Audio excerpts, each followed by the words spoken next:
Everybody here in Nashville, you know it's a big game. Wake Forest comes in, ranked in the top 25 against the Vanderbilt Commodores at 2-0. The Doors try to do something they haven't done since 2017, and that start a season at 3-0, but they will have their hands full today as SEC Network football is presented by Allstate. Certainly, this is big news coming out of Wake Forest in all of college football. Sam Hartman ranks among the best quarterbacks in the country. 72 touchdown passes in his career. He's thrown for nearly 10,000 yards. He's chasing down a school record in that department. Last year accounted for 50 touchdowns. To say this is big news would be an understatement. Due to a medical condition, he's certainly here in week number 2, and the Demon Deacons and all of college football happy to see him. Maybe Vanderbilt not so happy, but nonetheless, Deuce, getting him back for Wake Forest, what does that mean? Well, he's a special quarterback, and I mean, his ability to be able to run the football and really have command of this offense, I think, you only missed him for one game, but that's what this offense needs, for them to be dynamic. His ability to be able to run but distribute the football is obviously, a good thing for them. Such a dynamic player, and speaking of dynamic, that's what Vanderbilt has gotten out of their quarterback position this year. Mike Wright has gotten off to an unbelievable start. Well, when you look at Mike Wright and what he's been able to do, particularly in the run game, that's what separates him. Here it's an RPO run, and he sees that defensive end crash down, and his ability to be able to just make people miss and use just elite speed is what you see here. An awesome block down the field from your receivers and your tight end, and he just has the ability to be able to outrun defenders as they are in pursuit. And then we go and take a look at this QB draw. Nice job of selling the pass. You have your fullback that is able to get up on the linebacker, and then with them playing two safeties high, he's able to split the defense, and he, basically rumbles into the end zone. Well, they have been rumbling offensively as this Vanderbilt offense has put together a bunch of points this year, averaging over 50 a game through 2. For more on Mike Wright, let's go down to Andrea Carter, who's weathering the storm down on First Bank Stadium field. Absolutely, Dave. Handling the conditions out here. When I talked to Mike Wright about his offseason, he said a highlight was absolutely going to the Manning Passing Academy. He told me that he learned so much from Eli Manning. It was more technical, not overstriding when he's driving off of his back leg. And from Peyton Manning, it was all the mental side of the game and how to simplify football through your preparation and understanding the defense. Mike said he still has a group chat with the 20 kids that he coached at the camp, as well as another group chat with all of the college coaches that were there. He said it was such a supportive, encouraging environment. He can't wait to go back, but for now he's got a football season to focus on, guys. Yes, and a big one today. Vanderbilt with their first really big test of 2022. Wake Forest coming off a win in their opening game as they knocked off VMI 44-10 last week in Winston-Salem. Wake won the toss. They defer, so Vandy will get it first. There is a steady drizzle coming down. Probably will have this weather for about an hour, if not a little bit longer this afternoon. Then perhaps the skies will clear in the second half, but it will be a damp football here for the first half at least. Ivan Moore will kick it away for the Demon Deacons. Back deep is McGowan, the talented freshman. Drops it at the 1-yard line. Picks it up to the 15 and met there and swarmed by a bunch of white jerseys, and that is where Vanderbilt will take over on their opening possession. So Mike Wright, the junior out of Fayetteville, Georgia, went to Woodward Academy, had a Vanderbilt record 6 touchdowns against Elon. You see what he has produced total, 10 touchdowns already in 2 games and 638 total yards. He's completing passes to the tune of 62%, and you heard Andrea talk a little bit about trying to be better in that department. So far, so good. Vandy will open up with a couple of tight ends. They will shift to the right side of the formation. In the backfield is Ray Davis. Big hole off the left side. Davis, he's out over the 40 to the 43, and a quick hitter explodes to the Vanderbilt V near midfield, a gain of 27.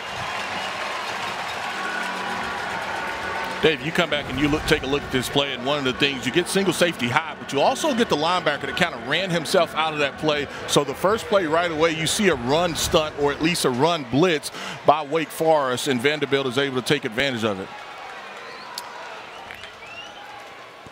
Jade McGowan goes in motion, but they'll hand it off inside. Out close to midfield goes Ray Davis, the senior running back out of San Francisco. The Temple transfer a couple of years ago. Got banged up last season. Did not finish the year he wanted to, but he is healthy now and averaging over 6 yards a carry. Had a toe injury that kind of just fizzled out the 2021 campaign for him. Mike Wright will keep it. He will fall forward into Wake territory down around the 49. So that'll bring up a 3rd down, and let's call it 3.5, maybe 4 yards. Dave, you mentioned earlier as far as the weather, this is where ball security has to be at a premium, particularly for a quarterback that runs it as much. You talk about the handling with those running backs and, getting McGowan involved as well. You have to be able to take care of the football. Vandy converting 3rd downs at 41% this year. Facing their first test. Fumble, loose football. Vanderbilt will recover it, but they are snuffed. No gain on the play. Big hit from Mustafa, who came crashing in. Malik Mustafa does a great job. He's already in the box, a couple of times, and we'll get a great look here. He's reading just the feel as far as that offensive line. He does a great job of just being able to feel that hole, and we just talked about it. It just said it. You have to be able to hold on to the football, and Vanderbilt was able to recover it, but not able to convert on that 3rd down. So Vanderbilt forced to punt it.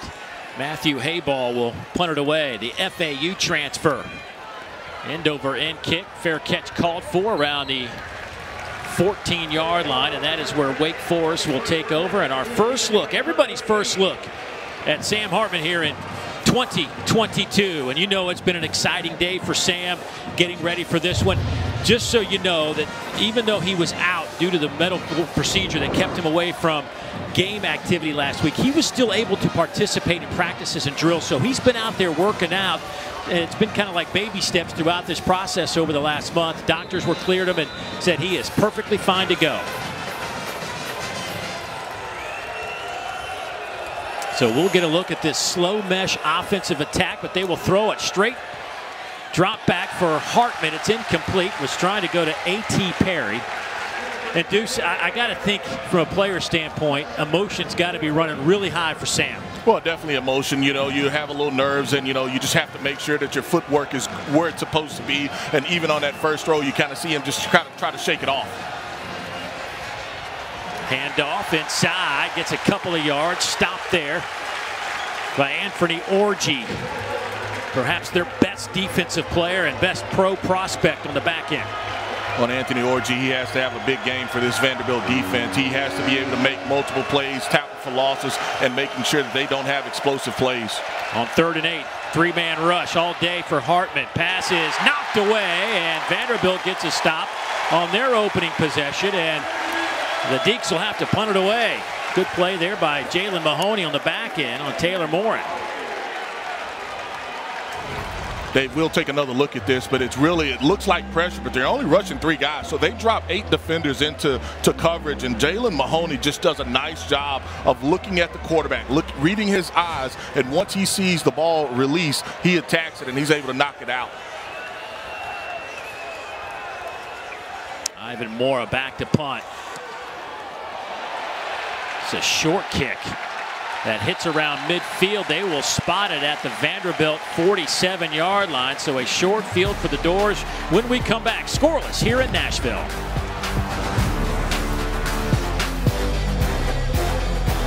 SEC Network College Football presented by Allstate. Look at some of our Week 2 storylines, and certainly Alabama and Georgia look the part of the top 2 teams in the country. Alabama, of course, going right now against Texas over in Austin. South Carolina and Arkansas, teams that kind of got realignment really kicked off back in 1992, meeting again. South Carolina's won 3 straight over the Hogs, though. Kentucky and Florida, things get real for both of those teams. Anxious to see just how talented Florida is after a big win in Week 1 against Utah. But here it's scoreless. Wake Forest, Vanderbilt, Dave Neal, Deuce McAllister, Andrea Carter down the sideline. Second possession for the Commodores. And really, their defense did exactly what Clark Lee wanted to do, and that is kind of help your offense out. They have to play certainly complete football, but compatible football at that. Well, I think from a defensive standpoint, to be able to hold them, and you're a benefactor of a bad punt, you start almost exactly where you punted the ball from as far as this Vanderbilt offense. Time to go. So we'll get a look. Vandy will open. Mike Wright looking to throw, going up top. has his man Ray Davis, who will make the catch and fall out of bounds inside the 30 at the 29-yard line. That's a 23-yard pickup. Dave, I really like this play when you come back. This is the tailback really leaking out of the backfield, and he had two guys. You've got the tight end open, and here you're able to hit really the fullback who's running just a wheel route. And so you have all of this action, the post action, the glance action, but you hit just the running back who's running the wheel route up the sideline. Boy, an empty set for the Commodores. They'll come near side. Boy, they are working Davis hard here to start this game. Big collision around the 25. He'll fall to the 24. Hey, coming up at 4 o'clock Eastern, number 2 Georgia will host Samford in Athens. SEC Network Plus has Central Arkansas, number 22 Ole Miss. That'll be at 7. Then at 7:30 Eastern, 6:30 Central, Southern squares off against LSU in our SEC Saturday night matchup. All 3 games also available on ESPN Plus and the ESPN app. 2nd down and 5. Wright keeps it after the fake to Davis, turns the corner, and he should be close to the first down, and they'll give it to him. They'll spot him at the 19. You see the quarterback run game, and he does a nice job. I mean, that defensive end is crashing down to be able to stop the running back Davis. Mike Wright pulls it, and it's easy for him to be able to get to the edge, and he picks up that first down for this Commodore offense.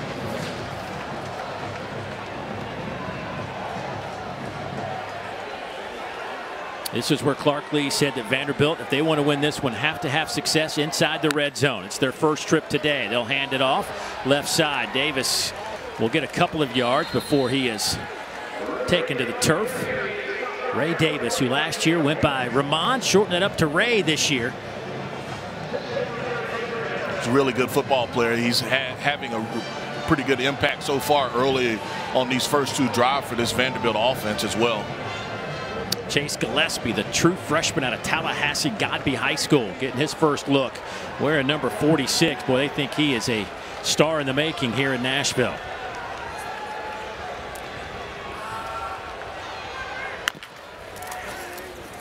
They will fake it to him, throw to the wide side. That's off the fingertips of Will Shepherd. And now it'll be 3rd down. And this is one you go back and look at. Will Shepherd, he has to catch this football. I mean, does a nice job of it. Just a little bit outside as far as his reach is concerned. And that's one where he kind of smiles and he knows that's a catch that he has to make. You got to help the quarterback out a little bit. Ball is probably a little bit slick just because of the weather, the rain. But that's one that Will Shepherd can make. Wake's defense last year gave up a bunch of yards, but they created turnovers. They forced 29 turnovers. Trying to get one here. That one cannot be caught. Gavin Schoenwald, the tight end, couldn't hang on to it.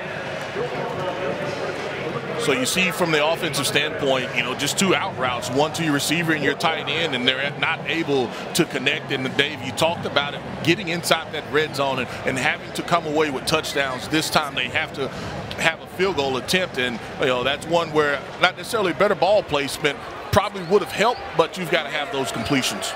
Joseph Bulovas will attempt a 35-yarder.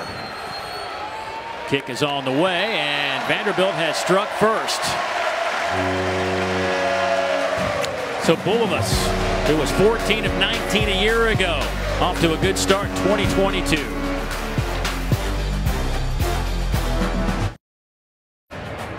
SEC Network Football is presented by Allstate, reminding you that football season is mayhem. Celebrating 50 years of freshmen being able to play. Of course, Jay Cutler had a great freshman year here at Vanderbilt.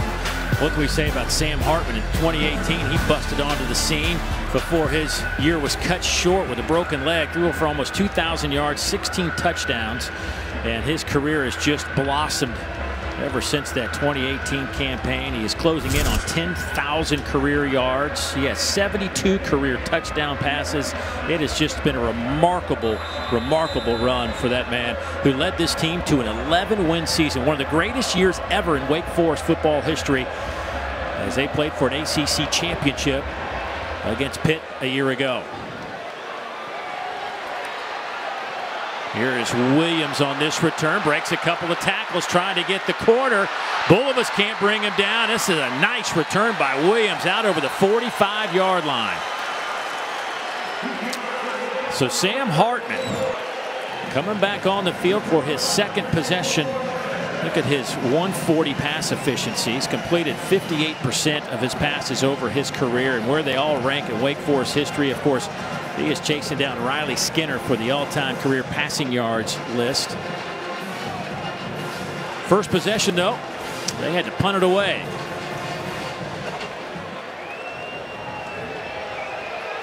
Christian Turner in the backfield, stands to the right of Sam Hartman.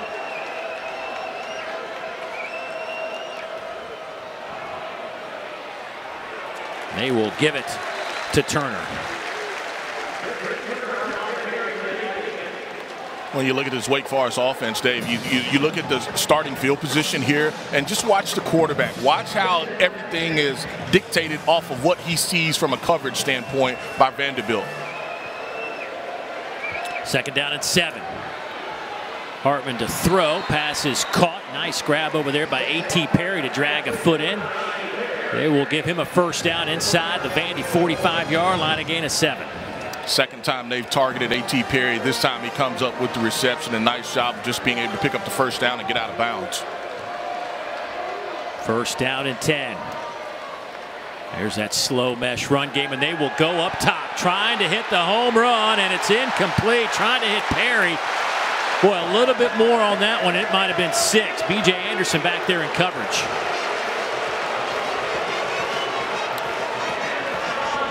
Dave, we'll take a look at this as far as replay is concerned, and what he saw was that safety kind of come down. He paused and hesitated, and that allowed A.T. Perry to get behind him, but it was B.J. Anderson that was able to disrupt it just enough. Here's the handoff to Turner, dancing around to the 40, give him 4.5. Anthony Orji brings him down.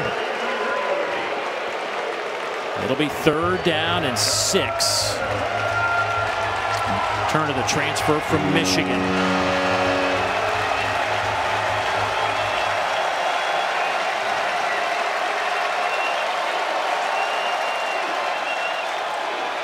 They'll give it to Turner.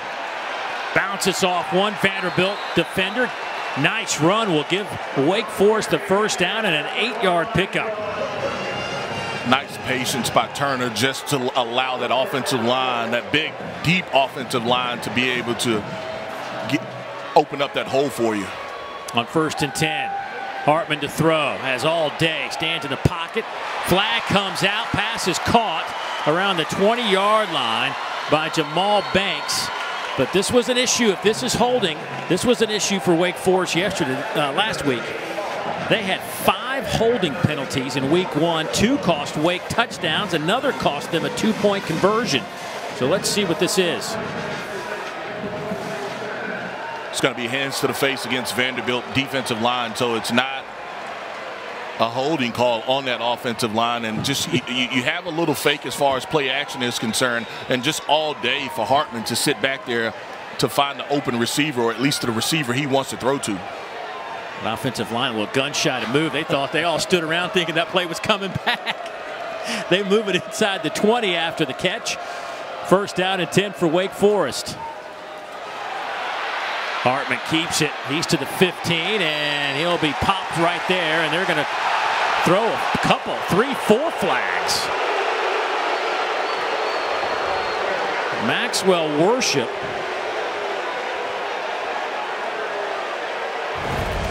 finally gets him out of bounds. Yeah, after the play against the defense, feel like he probably could have held up a little bit. And all right, let me ask you this question. Simply, if that's a running back as opposed to a quarterback, are they still throwing the flags? Probably not. But because it is a quarterback and you're right there on that sideline, I think all 3 of them kind of felt like that they had to throw it. That'll push the ball inside the 10-yard line. They'll set it up at the 7. Handoff goes to Turner. Driving the pile inside the 5, down to the 2-yard line. It'll be second down and goal. Mike Turner just continues to move his legs. And, you know, like I talked about, the left side of that offensive line, they have a lot of experience there, and he's just able to just drive that pile. Clock moving at 5:41.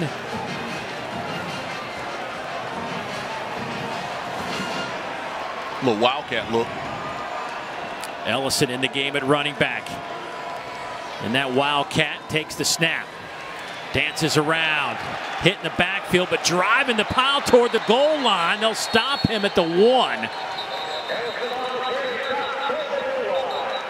It'll be 3rd and goal.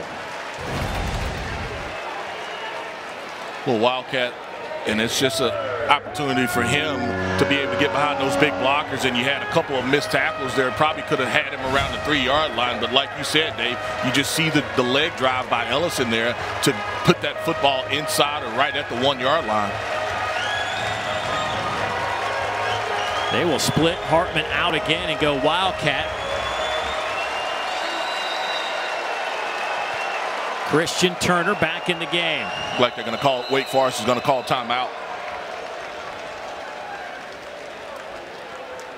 Dave Clawson ran down the sideline and was talking to Sam Hartman as they were lined up in that wildcat again. But this is an offense that certainly has put up some impressive numbers under Dave Clawson.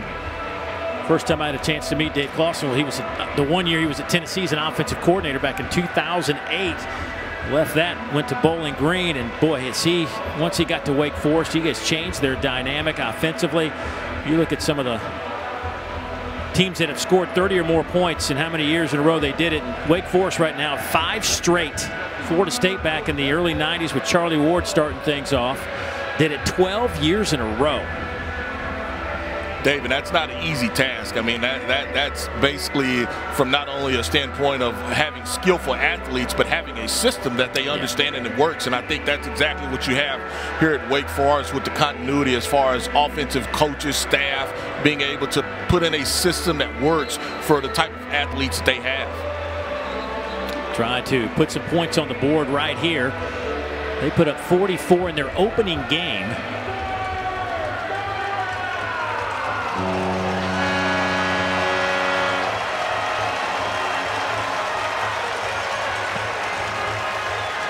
So only a yard to go.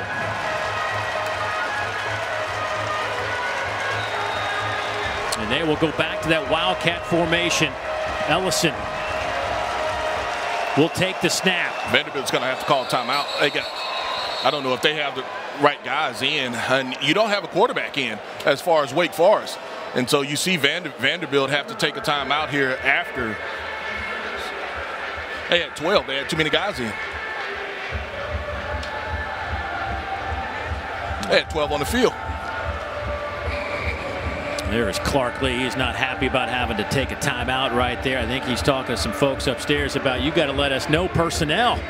Well, yeah, I mean, I think coming into it, you didn't see the quarterback obviously in the shotgun. He wasn't out wide. You had really 2 fullbacks in the game and your tailback in the back as far as the direct snap guy. And I think Vanderbilt, they tried to run some guys on, but didn't get the right personnel in.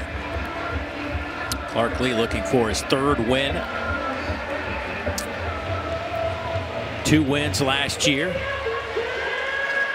Trying to surpass that, but a tough test here with 23rd ranked Wake Forest knocking on the door. First quarter football, 5:03 to go.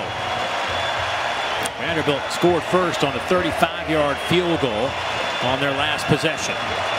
Here we go, 3rd and goal out of the Wildcat. They'll hand it off to Ellison, left side. He's hit at the line. No sign yet. They're going to say he did not get in. It'll be 4th and goal. Kane Patterson, the transfer from Clemson, who comes back home to Nashville with the big stop. And he catches him right off of the edge. Kane Patterson is probably should have been kicked out as far as by one of your fullbacks blocking outside, but he's untouched and he's able to stop Ellison right there. And I mean, that's just a nice job, and they're going to go for it here, Dave. 4th down and less than a yard. They'll go wildcat again with Ellison. Takes the snap, looking for a little seam. I don't know if he got there. Vanderbilt says they stopped him, and so do our officials. A turnover on downs, and what a stop by the Doors. Wow.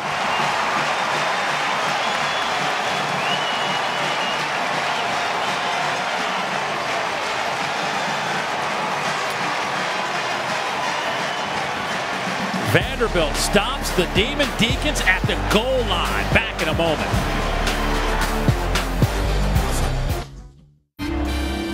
First studio update of the day. How about this? Arkansas doing what Wake Forest couldn't do earlier today. 4th and 1. They end up getting it, and then Rocket Sanders, the talented sophomore, punches it in. 13 plays, 63-yard touchdown. Arkansas up 7-0. Back to Dave and Deuce. Hey, thanks, PB. Mentioned that 13-play drive. How about Wake with 11 plays, 4.5 minutes off the clock, and have nothing to show for it. Now out of the end zone, little play fake. Mike Wright. Pass is caught. That'll be a first down. It gets him out of the shadows of the goalpost. Will Shepard with the catch. Nice job here by Mike Wright. It's just a hitch route, a stop route by your receiver, Will Shepard, to give you a little room to operate. You know, you're getting man-to-man on the outside as far as some of those receivers. And so, you know, if you can throw the football, it's just going to loosen it up even more for you from a defensive standpoint. That changes what Wake Forest has to do. Little shovel pass on the inside. That one didn't get much. Jaden McGowan. Flag on the play on the near sideline. It's going to be a motion infraction against Vanderbilt. I don't think they were ever set. Second time we've seen them use that shuffle play inside as well. Wake Forest has stopped it both times. Illegal shift, offense, 2-man moving at the snap. Penalties decline, 2nd down. So Marcus Woods gives us the call there. It'll be 2nd down. You know, Jaden McGowan, 5'8", 177, the true freshman who is a speedster who they have just loved, has given them so many options offensively. Didn't have much room to run there, but they'll try to get him the football 10, 12, 14 times today. Here's Wright. Nowhere to go. Clogged up there. Nice job by Wake Forest. Not creating any holes for Mike Wright to run through. Kobe Davis, the first one there. Nice job, Kobe Davis, and some of that defensive line. And it's just experienced group up front for Wake Forest as far as defensive line. A lot of playing time up front for those guys. And, you know, they'll have to neutralize that quarterback run. We've seen Mike Wright be able to pull it once on the RPO there. It's the first time they had really the quarterback draw for him. The other thing that we haven't really talked about, but they get their quarterback back on defense due to Demon Deacons and Ryan Sminda, who was out last week, had a targeting penalty, his 3rd of the year against in the Gator Bowl, which forced him to miss last week's game. So he's back on the field wearing number 5. Here comes the pressure. He just misses right. Throws it up in the air. Easy interception. Batted off one Wake Forest player right into the hands of Davis. He's trying to turn the corner. This will be 6. How about that? 30 yards on the return for Kobe Davis, the 5th-year senior. And the Deacons are on the board.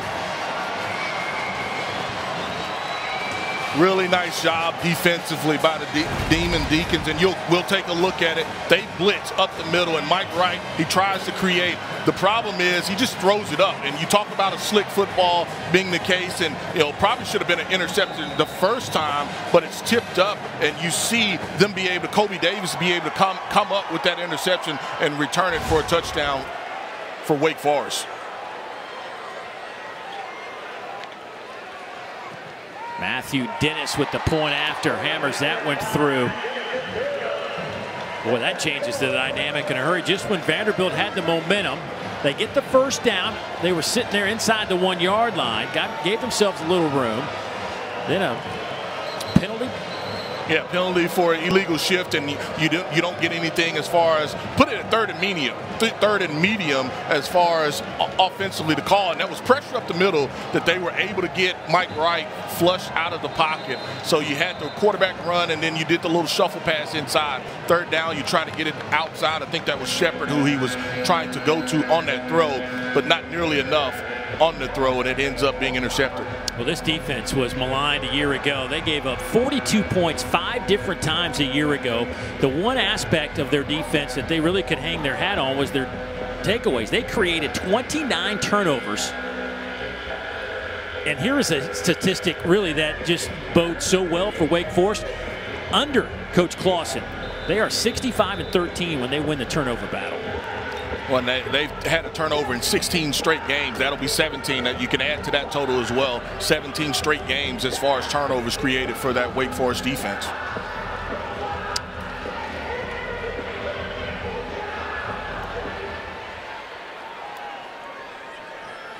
Fair catch called for in the end zone, so out to the 25-yard line.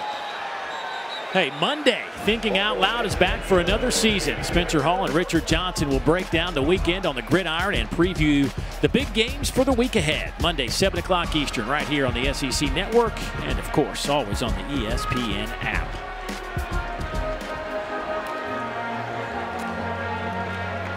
Well, the first interception of the season for Mike Wright. He now has 6 touchdown passes and 1 interception through 2+ games.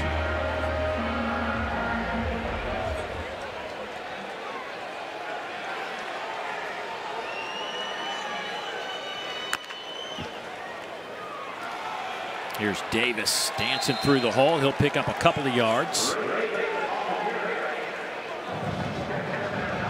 Davis today with 5 attempts, 34 yards.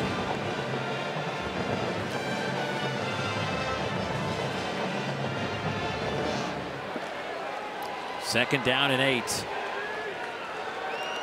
Vanderbilt averaging 291 yards on the ground through 2 games. They'll set up a little screen here to Davis, and he is met, and he'll lose a couple of yards.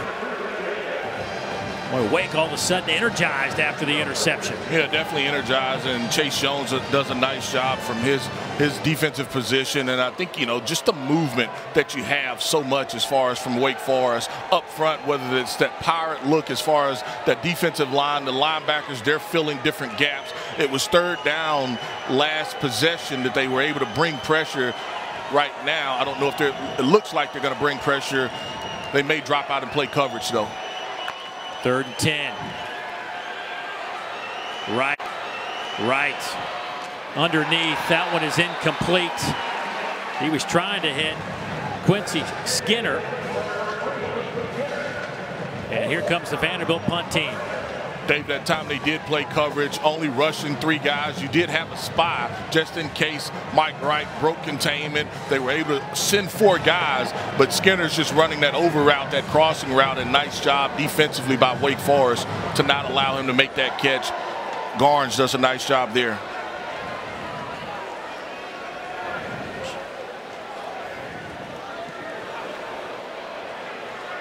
Fair catch called for. Boy, nice job by Morin to hang on to that. His own player ran right into him, but he held on a 43-yard kick, and obviously no return. Well, Alabama and Texas going at it in Austin. Let's get an update. PB, what's happening? Thank you, Dave. Neal, it is time for the AT&T 5G studio update. We talked about that game being played in Austin, Texas. Just about 4 hours north of that is where Jace McClellan played high school football, and just like his high school mixtapes, 81 yards untouched to the house, 10-3, Tide rolling. Thank you, Peter. Sam Hartman and company back on the field for Wake Forest. He's trying to go up top. Going down the middle, has a man, pass is caught there. A.T. Perry breaks a tackle, touchdown, Wake Forest. Welcome back, Sam Hartman. Sam Hartman just reading. He is reading the secondary, the safety. He sees he has one-on-one we'll take another look at it, and it's the slow mesh. And once he sees that his receiver has the defender beat, and that was B.J. Anderson, and there's nothing that Anderson can do, and A.T. Perry did catch the first one. B.J. Anderson was able to knock it away. This time, one explosive play for the touchdown for Wake Forest. 68 yards.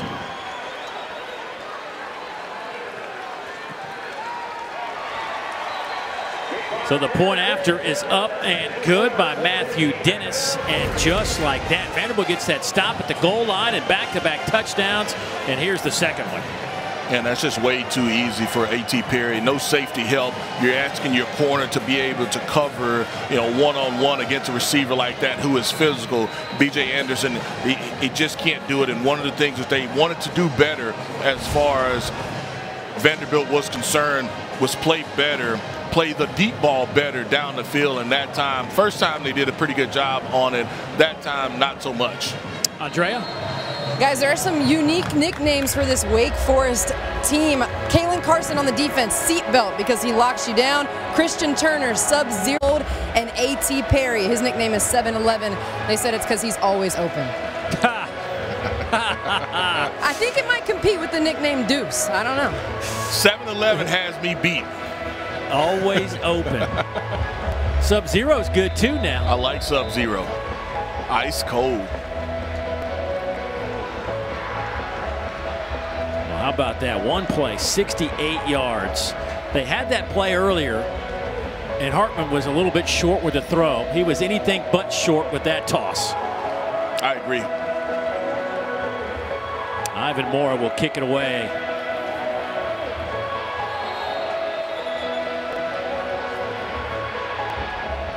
Boy, if you're Clark Lee, you had a nice little opening drive, eventually stalled out, had to punt it away. Your defense gets a 3-and-out. Vandy gets it back for the field goal. Defense gets a goal line stop. You're thinking like his game plan's all working out. And just like that, it has just been ripped from right out of underneath their feet with an interception return for a touchdown and then a 68-yard TD pass. And I think one of the things that hurts you is you get into the red zone and they stall out as well. Here is McGowan. He is out to the 25-yard line. They'll spot him at the 26-yard line. So Mike Wright back on the field. Mike, 6 of 10 for 40 yards with that interception. He's also rushed it 3 times for 10 yards today.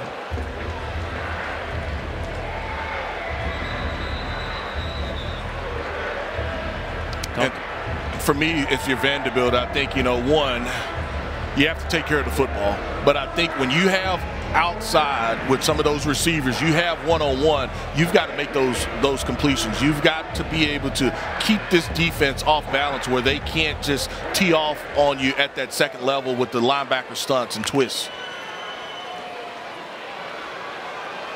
Oh, Wright lost the football. It's on the turf, and Wake Forest has it.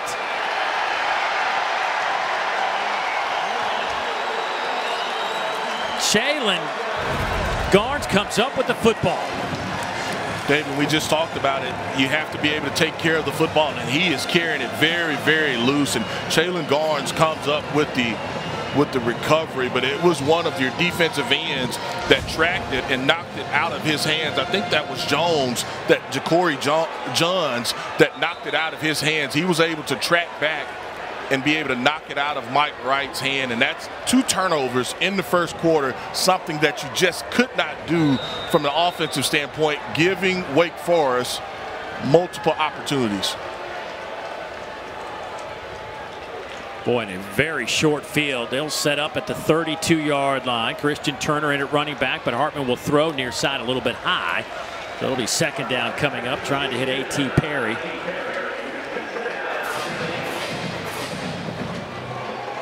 When you talk about starting field position for this Wake Forest offense, once it was at the 45, right at the 45, and now you talk about, because of the turnover, the fumble recovery, you're starting on the plus side of the field as well. Hartman to throw, wide side of the field. Pass is caught over there. Broken tackle, and here's an opportunity for Green down the sideline. Let's see where they spot him out of bounds at the 2-yard line. Commodores had a chance to bottle him up. but he breaks free and picks up 30 yards. I think they're going to let the quarter end. That was Isaiah Wingfield that had an opportunity to make that tackle on the sideline and just couldn't do it. Well, that will be the end of the first quarter. It started so well for Vanderbilt, but finished so well for Wake Forest. An interception return for a touchdown. A Sam Hartman 68-yard touchdown pass to A.T. Perry. And basically, it's been Wake Forest. My man Chris Doring just nailed it here in studio. Look at how many great games we got going on all throughout our family of networks. And how about Arkansas? Rocket Sanders, another rushing touchdown. They're up 14-3 on the Gamecocks. Back to Dave and Deuce. Chris Doring always nails it, PB. Always. Every day. Tell you who's nailed it, Sam Hartman and company. First play, the second quarter, touchdown, Wake Forest. Christian Turner catches it in the end zone. And boy, Wake Forest has flipped the script here in Nashville. We'll take another look at it, and it's basically, you know, you're going to fake it to the tailback, and he's just going to run in the flat. And I mean, he's out lovely as far as what Vanderbilt is trying to do. Going downhill right away. Nice job by Hartman just being able to get the football to his playmaker. And outside of that first series, you've seen this offense really wake up. Well, the defense created the interception return for a touchdown, and the back-to-back touchdown passes by Hartman. So that's all told 21 points for Wake Forest in the last 2 minutes and 15 seconds. And it's explosive plays. The explosive plays is one of the things that you had to be able to slow down, limit, and they've been able to take advantage of it, whether it's the one play for the touchdown or the missed tackle there on the sideline that probably goes plus 20 and puts them right there in the red zone at the 2-yard line. And it was interesting. They didn't go Wildcat. The first time that they got stopped earlier in the game, they went Wildcat a couple times. This time they're going to leave Hartman in at quarterback and let him just be able to distribute the football. Hartman now 4 out of 5, 114 yards, couple of touchdowns. He started the game. I mean, actually, he's 4 out of 5 since he started, 1 for 4.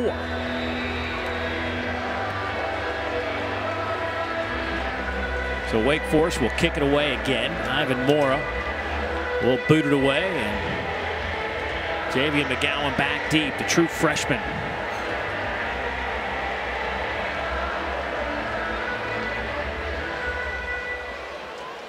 That will be caught in the end zone and a touchback for the Commodores. Well, Christian Turner, who started his career at Michigan before coming to Wake Forest, out of Buford, Georgia. And you know who else is out of Buford, Georgia, went to Buford High School? Our very own Andrea Carter. Looks good in that Hoops jersey. Of course, Andrea went on to play basketball at the University of Tennessee before eventually coming to her senses and getting into the TV business. But how about that? A couple of Buford's finest right there in front of you, Christian Turner and Andrea Carter. Andrea doesn't look any different, does she? She hadn't aged one bit. She has not aged one bit at all. I have aged, guys. I was about 13, 14, 15 in that picture. I'm 28 now, so, you know, I've aged a lot, but I'm just, you know, it's the skincare routine. It's important. What is it about Buford High School, man? It is a powerhouse high school in just about every sport. They have put out plenty of top-notch Division I players. There are a lot of people in the state of Georgia that say it's Buford University and not Buford High School. But I talked to Christian, and I had so many friends that went through the football program there, and just the intensity and the way that they train you and prepare you for the next level. It's Buford's goal to get as many players as possible to the D1 level and help create young men that are ready for the world. And he said that he was really excited that he got to go to Buford. Me too. Yeah, and young women that were ready to meet the world, like our very own Andrea Carter. Here's Mike Wright. He has met this Wake Forest defense the last couple of possessions, and he'll be pushed out of bounds. Pressure came from Bernard Gooden. Nice job as you just try to run that bootleg, and he probably had some options where he could have forced it, but having the turnover, the interception, you talk about the fumble, you want to make sure that you can take care of the football. We've seen Wake Forest bring pressure on third down. Mike Wright has to at least look at that shell and understand and feel it if they do bring pressure, that you have to take care of the football. Vandy 0 for 4 on third downs today. And Commodores are going to have to take a timeout. They were a little confused on the formation. They had the youngster McGowan running all over the field. It's a big third down for them as well. You want to keep that defense at least a little bit fresh and, you know, control the clock. You've seen them slow it down a little bit, huddling up, making sure everybody is on the same page for that Vanderbilt offense. Well, the critically acclaimed series True South returns for its 5th season, and tomorrow John T. Edge travels to a Marble Yard in Tompkinsville, Kentucky to meet the locals, eat good food, and talk about Southern beliefs and identities. 8 o'clock Eastern right here on the SEC Network and, of course, the ESPN app. I wonder when he's going to come talk to us about some food and our Southern beliefs and identities. He doesn't have to convince many of us, myself being one of those guys. If there's some food around, we will eat it. We can talk about what we eat. I'm sure our doctors don't want to hear about it, but third down. Ball sits just inside the 30-yard line. Right, pocket collapse, gets the pass away, and that one is incomplete. He was trying to hit Ben Bresnahan, is tied in, and just not a good throw from Mike Wright. Well, you see pressure. There's going to be pressure off of the edge, but Vanderbilt does a nice job of being able to pick it up. You know, and I think your tight end was never able to get outside. He's been covered by, and he's kind of held a little bit. And at the stem of that route, they just do a good job of covering it. And, you know, Mike Wright, that's where he decides to go with the football. They picked it up, but you just can't complete it. 4th and 5, another punting situation. Matthew Hayball. DeMoran lost the football, and I think Vanderbilt has come up with it. That is the break the Doors needed. They'll have it at the 24-yard line.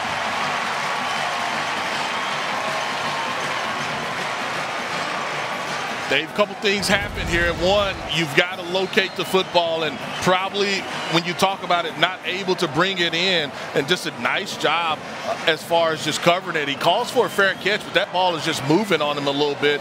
A nice job of just recovering that punt as far as once the ball is in the air and it's on the ground. Boy, special teams early in the season, Deuce, have been a problem. Just look at LSU last week. A couple of muff punts as well. Cost them perhaps a football game. Wake Forest gets one here. 1st down and 10.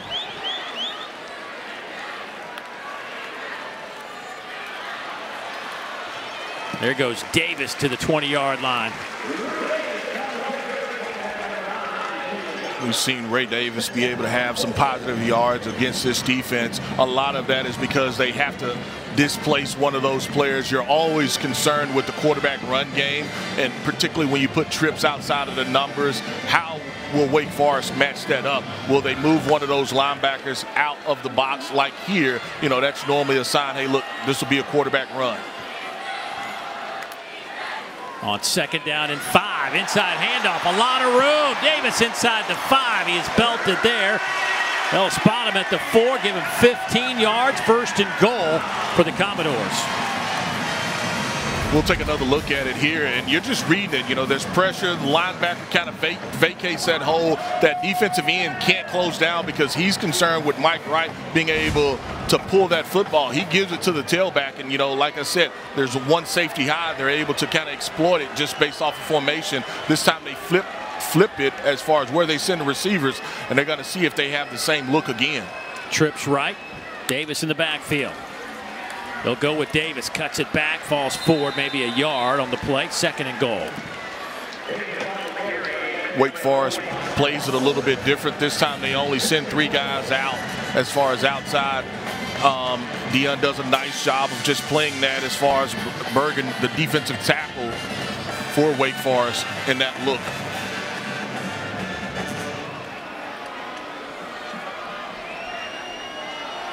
Tyler Williams will check in for Wake Forest, anchor part of that defensive line for the Deeks. 3 tight end set for Vanderbilt. They'll send Davis in motion, a little option game. There's the pitch, stutter step to the corner, and he is hit out of bounds. Mustafa came flying in to keep him from a touchdown. I agree with you. Mustafa, he saves this play. It's just a speed option, and you know Davis is able just to use that stutter step, and it looks like he's going to be able to get in, but Mustafa is just able to knock him out of bounds. It looks like he was going to reach for the end zone as well as he fumbles the football out of bounds. Malik, a transfer from Richmond, his second year here at Wake Forest. 3 tight end set. 3rd and goal. Mike Wright comes to the near side. Wildcat formation. Davis dives for the end zone. Touchdown, Vanderbilt.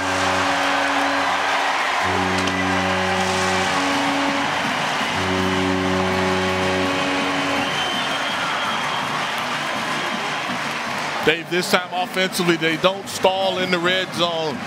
Vanderbilt is able to kind of use their wildcat look, and once you send Mike Wright out as far as from his normal quarterback position, it's just being able to find that weak spot as far as in the defense, and Ray Davis does that, able to score a touchdown. Joseph Bulovas with the point after is up and good. The muffed punt gives Vanderbilt a very short field at the 24-yard line. They take advantage, and they go Wildcat to Ray Davis. He knows what to do with it. It's a 21-10 Wake advantage here in Nashville. 21-10 our score here in Nashville. Coming up tonight, you'll see Southern and LSU right here on the SEC Network. Just 10 miles between the two schools right there in Baton Rouge. But I tell you what, we talk about special teams. Wake just had a blunder returning a punt. It was such a big part of the LSU-Florida State game in week 1. Deuce, why so early do we see so many miscues on special teams? A lot of times it's because of the first game, and the attention is not, focused really on special teams. And then a couple of times, Dave, you may put a younger player in a position that normally he's not in, and that's where he is at as far as special teams, and you see them have an impact on a lot of different games. Good and bad. Good and bad impact. So 1st and 10 now for Wake Forest. Hartman back on the field. Sam starting this game is 5 of 9, 121 yards, 2 touchdowns, and no interceptions. Back in early August is when he went away from football after having a minor health procedure, and kept him away from game activity. Flags are down the backfield for about a month. And talking to Dave Clawson about his quarterback. Holding, offense, number 79, 10-yard penalty, first down. He is such a big fan of who Sam Hartman is, not just as a football player, as a person. Obviously the first concern for everybody is just making sure that he's going to be okay, whether it was involved playing football again or not. But once he was cleared to get back to practice and be around the teammates, he knew that this had an opportunity to be a special season offensively for Wake Forest. And they've had some pretty special years. And I think for Sam Hartman, he doesn't take it for granted. He doesn't take the missed time for granted. Dumps it off underneath. That pass is caught there by Donovan Green.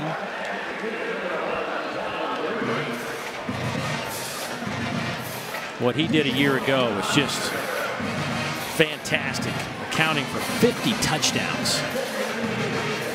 Only guys in that neighborhood in the ACC are a couple of really good ones, Lamar Jackson and Deshaun Watson. Yeah, I would say pretty good players that he's competing with and setting records with. Hartman will be dropped. Christian James, the first one there. That'll be a loss of a yard. Nice job by Christian James. They run a little tackle in game, and he does a nice job of folding back to be able to get this sack. You talk about the sack happens really because of the coverage down the field by that Vanderbilt secondary and linebackers.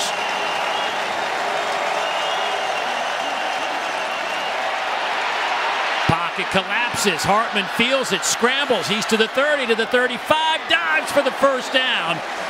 And they're going to spot him about a yard shy. Jalen Mahoney met him there. Hartman flipped up in the air. And it's going to be 4th down. Well, and you see him break the pocket and, you know, the zone coverage again, and he's right there a yard away, and I think it was just the effort. Mahoney goes low, and it's the effort. He's selling out to try to pick up this first down, but I think it's Anthony Orji who makes that tackle to keep him 1 yard shy.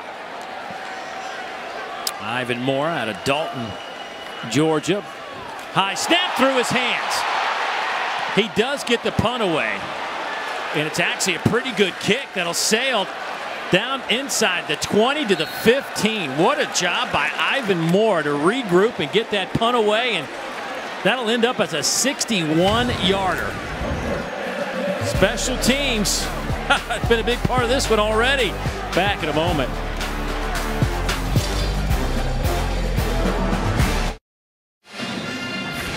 Time to check out our Mayhem moment brought to you by Allstate. We'll go back to week 0. That's when Vanderbilt traveled all the way out to the islands, and they dominated the game on both sides of the ball. C.J. Taylor there with a scoop and score.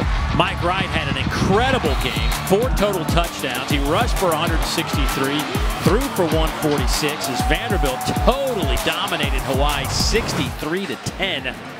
And you see Vanderbilt in their last 5 seasons, it has been a struggle to put together some wins, but they have 2 on the board. First time since 2018 they've started 2-0. If they go 3-0, so it'd be the first time since 2017. Clark Lee trying to build something here in his 2nd year. Inside handoff goes to Chase Gillespie. Take it out over the 20 to the 21. David, when you talk about Coach Clark Lee, he just talks about building it and, you know, not having, there's not a lot of shortcuts that you can cut. You've got to be able to recruit the right athletes, find a system that you know that they fit in as far as what you want to run. And he knows that it's a process, and he's committed to this process as well. Out of that pistol formation, Gillespie the handoff here. He's to the 20-yard line, back to the line of scrimmage. You know, an interesting dynamic today. You've got 2 really good friends out here coaching against each other. Dave Clawson, who has actually hired Clark Lee twice. The first time was at Bowling Green, came on as the defensive staff. And then at Wake Forest, Clark Lee was a linebacker coach for a year. And Clark said they have a really good relationship. Matter of fact, last year when Vanderbilt just got hammered by Georgia, it was a really tough time, tough day for Clark. And he picked up the phone, felt like he could call Dave Clawson, who kind of understands trying to build something, what that takes, what that's like. Said it was a really good moment. Oh, man, was that a big hit. Kalen Carson just levels Mike Wright. And there is no flag. There is no flag. Okay, here's the only thing I ask about this. They called a late hit personal foul against Vanderbilt back in the first quarter. Why? My only question would be, why was that any different than the first one? He is in the white as well, and you can see Coach is not happy one bit, and I think, you know, just the celebration, it being on Vanderbilt's side, you can see it as you take another look at it as far as the replay. His feet are clearly in the white. Well, the punt takes a Vanderbilt bounce all the way inside the 25 down to the 23. Boy, I'm glad Mike Wright gets up from that one. Clark Lee, none too pleased with that.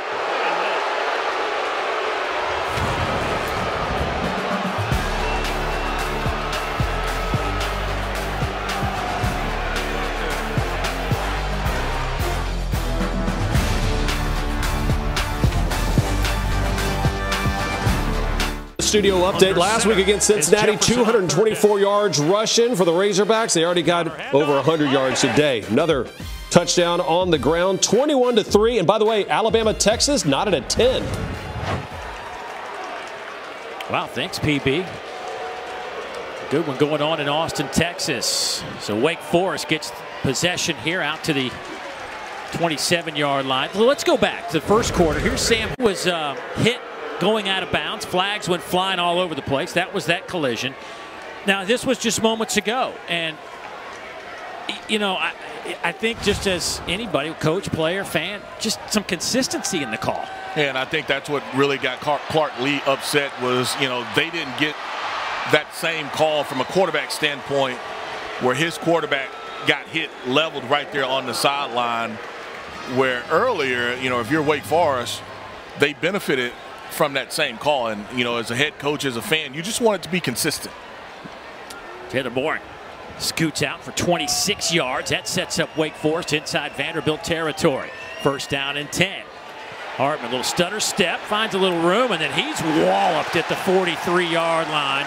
Maxwell Worship came up, laid the wood to the fifth-year senior quarterback. He'll pick up 4, though. And I know he wasn't able to take any hits as far as during camp, but right here he takes a big-time shot, and he tries to get his shoulder pads down a little bit, but that's a big-time shot on your quarterback. The second down. They'll go with it with Turner off the left side. He is dropped after a yard. Anthony Orji already 5 stops today. Orji, the senior out of Rockwall, Texas, led the team last year with 93 stops. 13 were behind the line.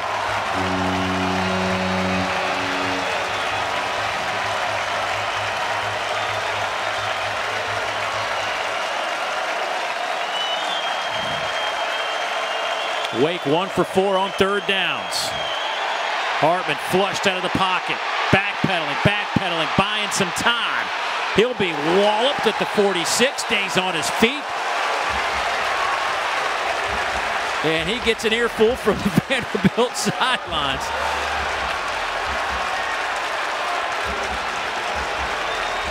Kane Patterson with the big hit. And from an official standpoint, you have to make sure that you keep control of this game. Guys want to be physical and emotional, and anytime that you get a hit on a quarterback, I think it means something. And here Sam is kind of able to break containment, but for him, if I'm telling Sam, you got to get out of bounds. I mean, there's no need for you to take contact like that, hits like that. 2 times there, he took a shot from that Vanderbilt defense, and it's fired them up even more. Shepard stands back at the 10. He will fair catch it, and that's where Vanderbilt will have the football. Time out on the field, getting a little frisky here in the Music City. 21-10, Wake Forest. Coming up on the Farm Ridge Halftime Report, Peter Burns, Takeo Spikes, Chris Dorn will show you the Tide and the Texas Longhorns tussling right now. Woo Pig rolling in Fayetteville. What are you seeing right now? What if I told you the most physical game of the day would be between Wake and Vandy? It looks that way. No doubt. Secondary from Vandy. Can you just play your responsibility? No big plays. Getting a little testy out there in Nashville, boys. Yes, it is. Kind of one of those days where it's rainy. Been raining most of this first half. Both these clubs off to good starts. And Vanderbilt will have the football, 1st and 10, backed up at the 10-yard line. Mike Wright lost the football again. Will throw it up in the air for grabs. Will Shepard trying to make a circus catch. Couldn't do it over Kobe Davis. Boy, Mike Wright just has not thrown the ball well today. Well, this one, though, it hits the elbow of his running back, Ray Davis. And, that was one of the things you talk about the wet football drill. It's ball handling. It's ball handling by the quarterback. And I thought originally it was probably going to go into the flat. But since the timing was off, he tried to let Will Shepard go up and make a play. And he almost came up with that catch right there. Dangerous pass backed up the 10-yard line. It'll be 2nd down and 10. See the pressure. They'll hand it off to Davis. Nothing doing there. It'll be 3rd down and 10. Kobe Turner comes up to make the play defensively. You've seen the run stunts. The run blitz is really by that Wake Forest defense. A lot of movement up front, whether it's just a pirate as far as the whole defensive line or just those linebackers being able to twist up front, try to confuse that Vanderbilt offensive line. Wright started 5 of 7. He is 1 for 5 over his last 5 attempts. And he is backed up 3rd and 10 from the 10. He'll keep it on the ground here. A big hole off the left side, and Davis will be just shy of the 20-yard line, which was the line to gain. Ryan Sminda, super talented linebacker, makes the tackle after an 8-yard pickup. And Vanderbilt will have to kick it away.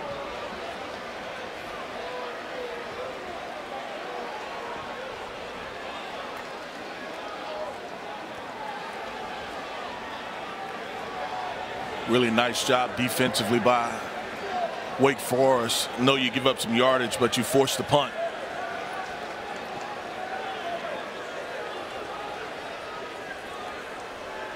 Snap is good. Kicks a line drive.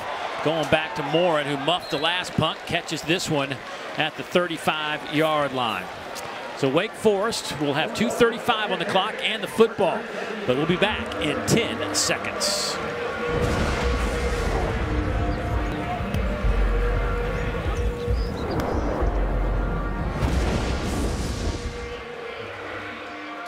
Wake Forest today has racked up 197 yards of offense here in the first half. Vanderbilt at 134.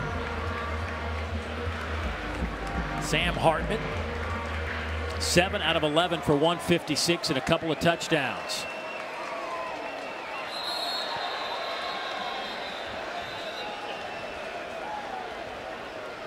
Michael Juergens knocked on his backside before the snap. Outside, defense number 58. Into the neutral zone, making contact. 5-yard penalty, first down. Miles Cecil whistled for the early start.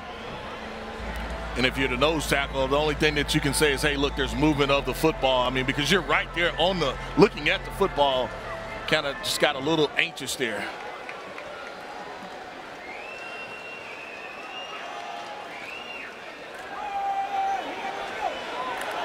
Justice Ellison was trying to find a little bit of hole, but it closed up in a hurry by Jalen Mahoney.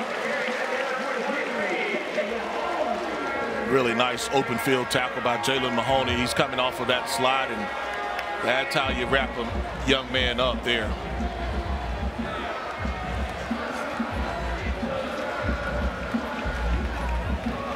Wake Forest offensively not in a big hurry right now. They feel like that they can score from anywhere on the football field.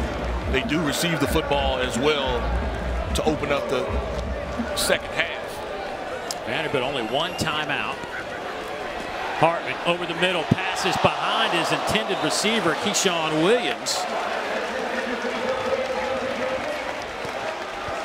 That'll stop the clock at 1:49. And you kind of just see him reading those safeties. Nice job by Christian James to come up with that big hit right there of Hartman as he's trying to throw the football also. 3rd down and 4. Wake 1 of 5 on 3rd downs.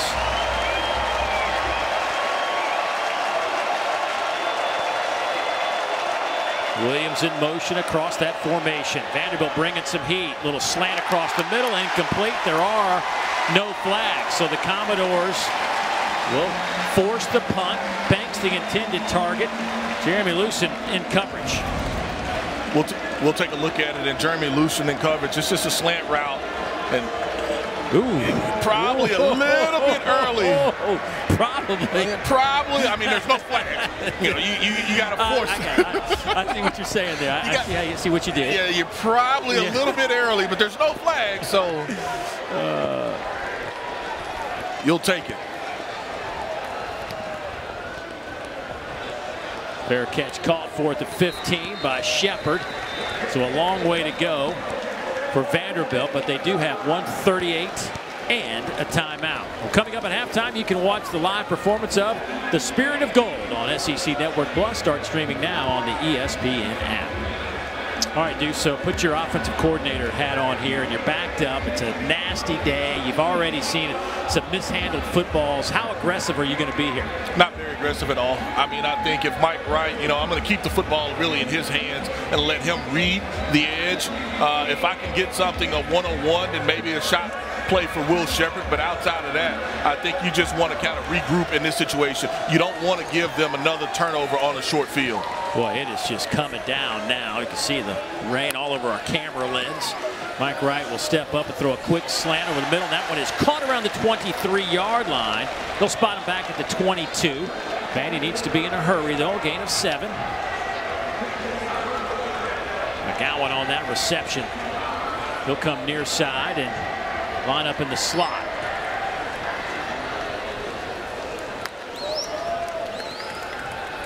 Mike Wright will get out of bounds.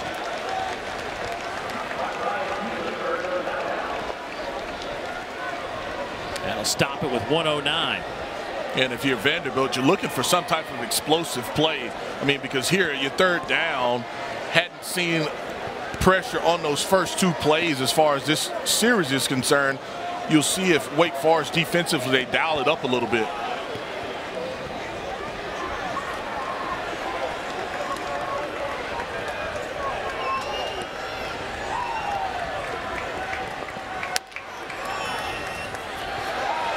Hand off to Davis.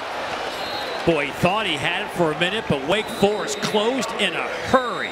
And then they're going to use one of their timeouts here. So you really don't run any time off the clock. Wake Forest is able to force you to a punting situation. The last 3rd and 10 situation, it was a run, and they didn't pick it up. Kind of same thing here as well. It's another run opportunity, and you don't pick up the first down. Boy, Malik Mustafa has just been all over the place for Wake Forest in that back end, and another big play. He plays with a lot of passion and speed. He is coming on a mission. Well, at that safety position, he's got to be the field player, and we've seen him be able to come up and fill those alleys. He's done a really good job so far this first half. 4 tackles already. So 4th and a yard. Vanderbilt's punt team making their way back on to the field. Matthew Hayball, who transferred in from FAU, 2nd in Conference USA last year, averaged over 45 yards a punt from Australia.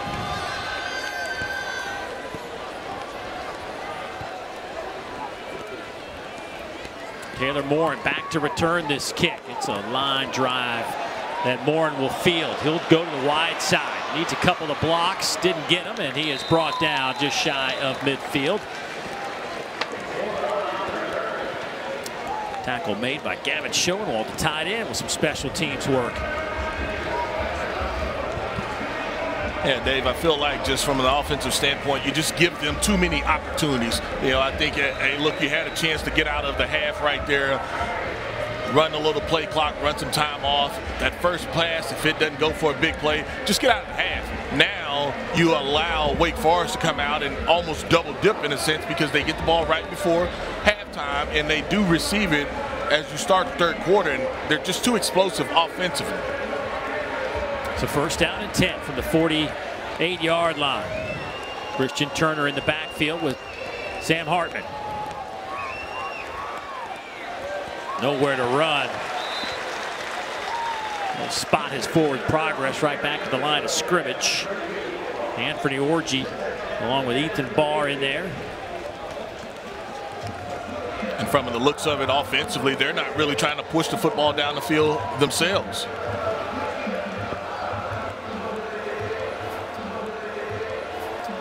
They are taking their time. See if they don't take a shot here.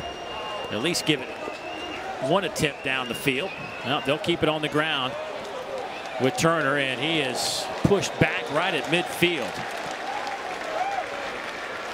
Well, there was a 2-minute spurt overlapping the end of the 1st quarter, beginning of the 2nd quarter, that Wake Forest put up 21 points. It started with a pick 6 and then 2 quick touchdown strikes from Sam Hartman.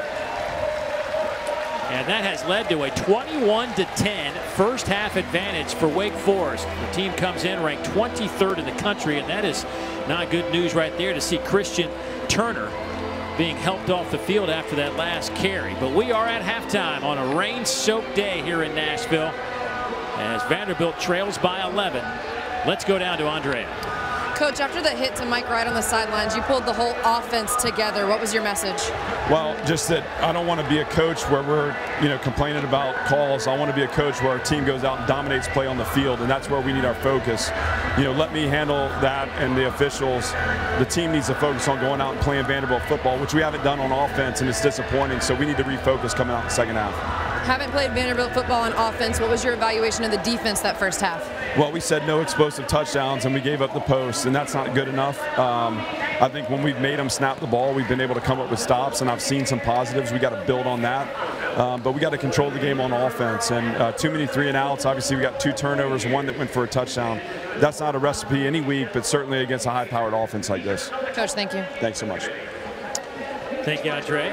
Coach Lee, Wake Forest leading it here at halftime. 21-10 is our tally. Time for the halftime report. Let's get you to the studios. Peter Burns, Chris Doring. Fired up for football here on the SEC Network. We got Samford in Georgia coming up right after this game, and then Ole Miss. Luke Altmaier going to get the start for the Rebels, and I'm sure Juice Kiffin is out there tweeting out on the field in Oxford. Central Arkansas, then Southern LSU coming up. A little SEC Saturday night. And you boys got a long day ahead of you as Dario will be in here for a little football final after that, and always streaming live on the ESPN app. Need to get the blood flowing? Is this going to be like that Joe Burrow hit that got the team going? We'll see. Second half coming up. This halftime report is presented by Farm Rich. Grab a snack.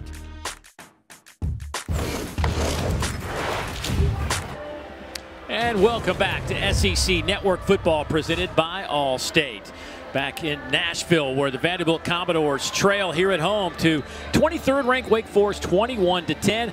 Just a matter of moments away from third quarter football. Dave Neal back alongside Deuce McAllister. And really, Deuce, if you take away a 2-minute and 15-second span at the end of the first quarter, beginning of the second quarter, it's a whole different scenario. Yeah, definitely a different scenario. And I think, that's where you have to take care of the football. I think that's probably the most important part of it. You have to deal with the elements. That's both teams, but you have to take care of the football. Well, scoring really started. Field goal by Vanderbilt got the scoring started, but then a turnover would get this Wake Forest team on a roll. That would start the 2-minute and 14-second little spurt of 21 straight points. Yeah, ill-advised throw by Mike Wright there. You just can't throw it up. Conditions aren't favorable for you. Here's just a post route where it's one-on-one, and Hartman does an outstanding job of just reading what the defense gives them, and they end up scoring. Christian Turner with a nice catch in the end zone.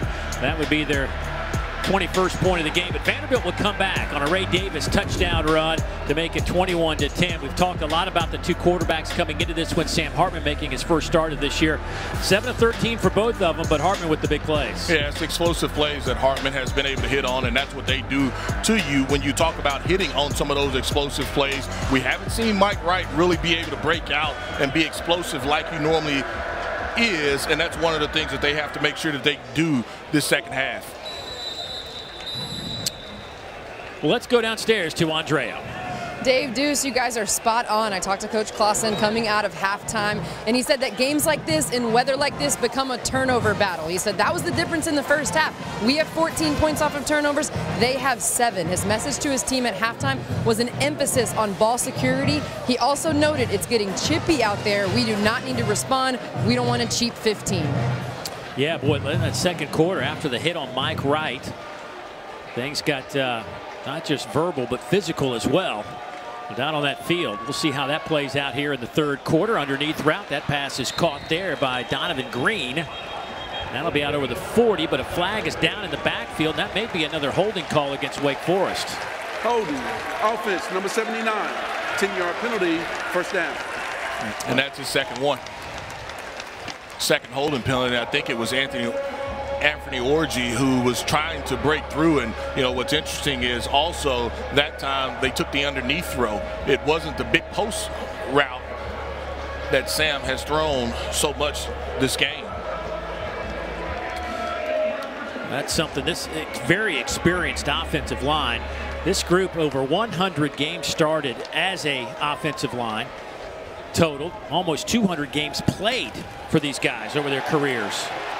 Boy, Vanderbilt had a chance to blow that one up. Morin, though, bounces it out of trouble. Mahoney was the first one there, just couldn't get him on the turf. Yeah, Mahoney does a nice job of just trying to blow up this bubble screen, and he couldn't get him down, and Morin is able to pick up a couple yards after that initial contact. They'll lose 6, second and 16. Pass caught out over the 25 to the 27-yard line by Donovan Green. Orji out there in coverage. Orji all over the field today now with 7 stops. This guy is just a football player. They say he is so into watching tape and getting himself prepared that he had brought a blow-up mattress and left it in the linebacker room. He sleeps there. studies the game, understands the game, just makes plays. Really smart player.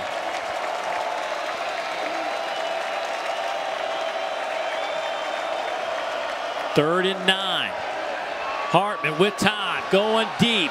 Pass is underthrown. Flag is out. A couple of them, and the pass is caught by A.T. Perry. What a catch to come back, surrounded by 2 black jerseys. They may get A.T. Perry here. It's up for debate, you know, whether you're going to call holding or offensive pass interference. Defense number 25. The penalties decline. First down. Jeremy Lucien will be penalized. Oh, wow. There's the hold. There's the pull that if you're Jeremy Lucien, that you're hoping that they call.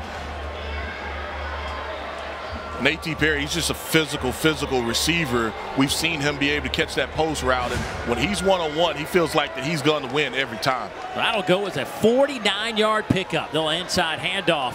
That goes to Ellison, still on his feet inside the 15. Some powerful running by the sophomore out of Ashburn, Virginia. Averaged over 5 yards a carry last year. Nice physical, hard run by Ellison.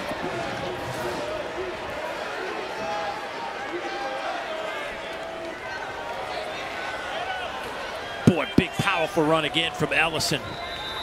He's to the 10-yard line. They'll spot him at the 9. Gain of 5. Just loves his patience. You love that patience. You talked about that offensive line just being able to allow you to pick and choose where you want to go on some of those zone looks. Love the patience by Ellison. Second down and 5 for the Deeks. Knocking on the door here to start the third quarter.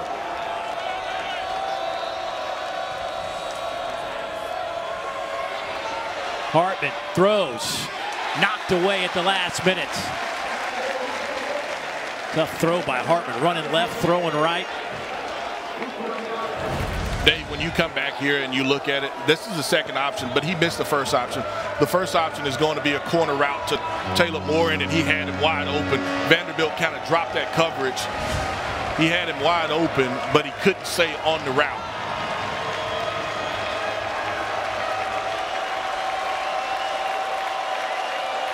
They can get a first down around the 4. Hartman, though, lofts it up, looking for 6.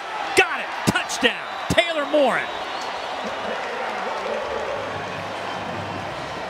They come back to the same play. I mean, it's a different variation of it, but he still runs the corner route, and they were able to come right back to it. The coaches saw it, and we come back and we take a look at it. And, you know, when you're playing man-to-man, there's a lot of trash that you have to be able to get through. That time, Vandy is not able to pass it off, and it's just like natural pick plays from an offensive standpoint, and they were able to get him wide open again for that corner route and that touchdown. Matthew Dennis for the point after high snap, and he will get it through the uprights. Zach Murphy did a nice job getting that one back down on the turf, but 3 touchdown passes for that man. Welcome back, Sam Hartman. Sam Hartman led the Deeks on a 7-play, 75-yard drive. You see number 12 right there, Mitch Griffiths. How about Mitch? I mean, he gets the start in week 1. All he does is grade out at 90%. Pro Football Focus graded him out at 90, and he was just one of 4 quarterbacks last week in week 1 to grade out at 90 or better. And it was basically, thanks for playing, Mitch, but we're going to go with Sam now. We'll get your feet wet. We know you can do it. You know, you go 21 of 29, almost 300 yards, and I think that's a pretty good outing for you. Well, certainly, as Mitch is a redshirt freshman, he is in line to take over that job when Sam Hartman departs. But Sam off to a really good start in his first game back of this 2022 campaign with 3 touchdown passes and no interceptions. And Wake Forest has pushed their lead to 18. Short kick coming near side. Fair caught there. But Sam Hartman today, Deuce, has had some good moments where you go, oh, yeah, he's back. Well, it's just trusting it. It's trusting what he's reading. And I think that's the experience that he has, just being able to throw that deep ball, be able to beat a distributor. They play with a little tempo at times, and then when they slow it down, he's just reading it, getting it to those playmakers. Hartman, 11 of 18, 225, and those 3 touchdowns. I mean, if you just like college football, like quarterback play, I mean, it's hard not to like this guy. He's really good. 75 career touchdown passes now. That'll play. First down and 10. Here goes Davis. He's been running really hard today. Ryan Sminda brings him down. Ryan, the senior linebacker out of Orange Park, Florida. 83 stops last year, second on the team. Has 6 of those today. Second down has been a down where they haven't had as much success. First down, they've had pretty good success as far as whether it's been via run or the pass. Second down where they've put themselves in not a good situation. They will get it to the speedster McGowan. Bounces off one Wake Forest defender, and he'll be about a half a yard shy. Give him 4. McGowan's a great story, and the fact that he was overlooked by just about everybody in FBS football, and had to come for a private workout with Vanderbilt, and they were like, wait a minute, how did he slip through the cracks? And who is this guy? You know, who is this guy? But you saw right there the speed, his ability to line up in multiple spots is one thing that Vanderbilt wants to continue to use him in those areas as well. Out of Lawrence, South Carolina. On 3rd and short, they hand it off to Davis, who'll pick up the first down. Mustafa with the stop, gain of 4.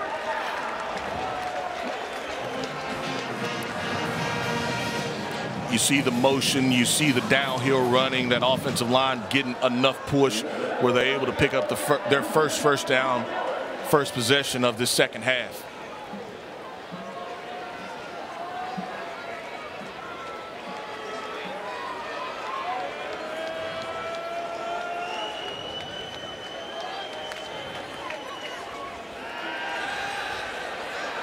Oh, Wright was dragged to the turf as he tried to let it go, and it falls harmlessly to the turf. But a guy that we haven't mentioned much today, Rondell Bothroyd, who was one of the best defenders in the ACC, put some heat on Mike Wright. Yeah, we'll take another look at it, and just the offensive line, they break down this time, and like you talked about, just way too much pressure, and that's who has it. Rondell is able to get that big paw on the quarterback as they were running it, is what I call kind of a scissors look as far as the receivers, and just not enough time. Boy, Brad Lambert, the defensive coordinator, says he is NFL ready, man. Bothroyd is a stud at 6'4", 265. What, big collision at the 40. Hey, coming up at 4 Eastern, number 2 Georgia hosts Sanford in Athens. SEC Network Plus at Central Arkansas. Number 22 Ole Miss at 7. And then at 7:30, Southern squares off against LSU. It's our SEC Saturday night matchup. A tough week for LSU, certainly. They bounce back against Southern tonight. Just 10 miles separate those two schools.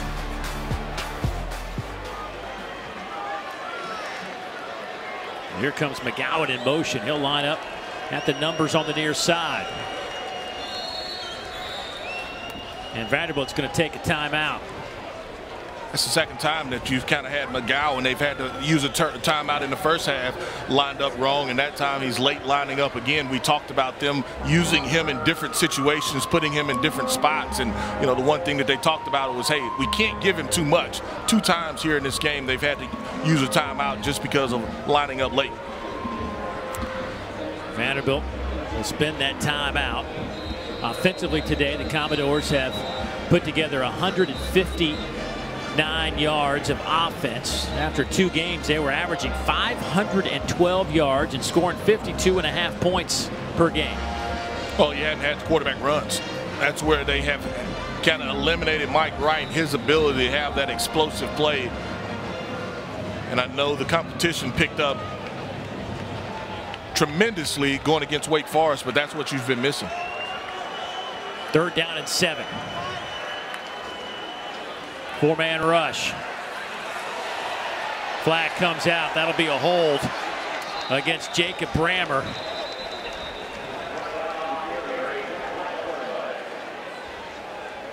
And Mike Wright had already gotten outside the pocket. If he'd just kind of let him go. Yeah.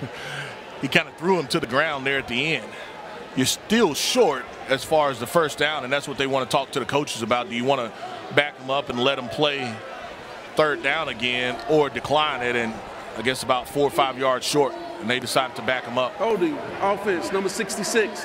That penalty's declined. Correction. 10-yard penalty, third down. Yeah, you've got the head coach over there telling them, hey, no, back them up, not decline it, back them up. Because you're kind of in that area where they might have gone for it. Might have gone for it, and then if you're playing the field possession game. So now, if they don't get it, you're probably at the 20, 25, 30 in that area. If they do get it or decline it and they kick it, they pin you inside your own 15.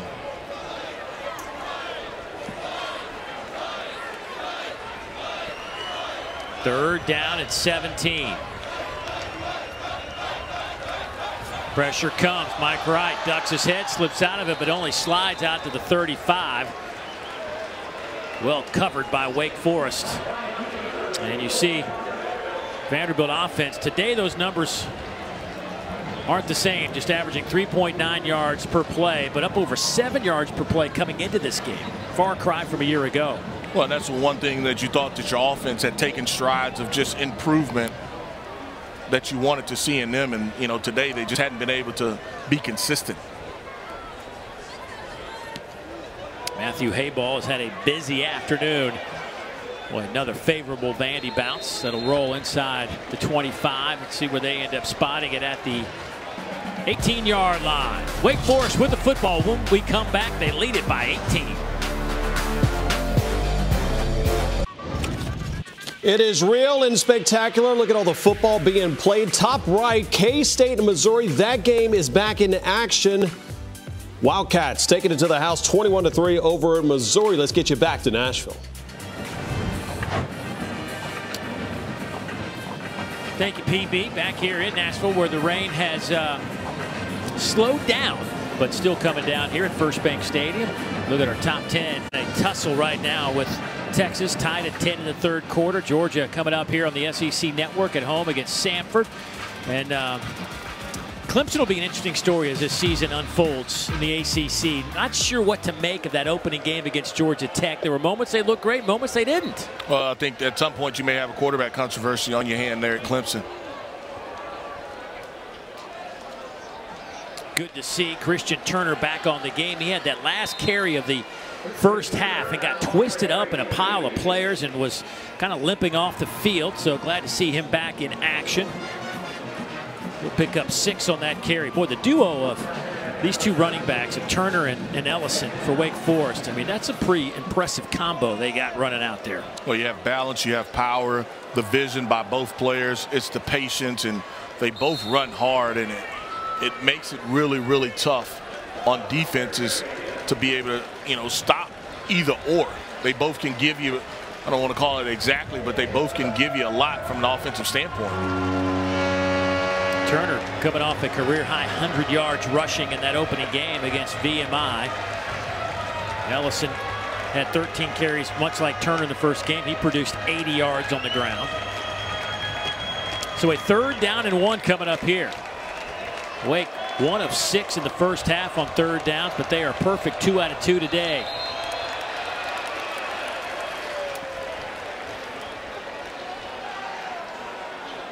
Well, you see him get in a neutral zone, and then you see the offensive lineman. That's Miles Cecil that was in a neutral zone, but you get the offensive lineman. 5-yard penalty, 3rd down. I think they called it on Wake, yeah. Yeah, they called it on Wake, but I couldn't hear which offensive lineman that they called it on.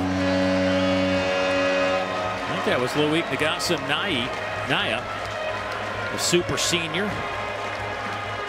Started 14 games last year. Continues that streak. The first 2 here in 2022. He's played a lot of football.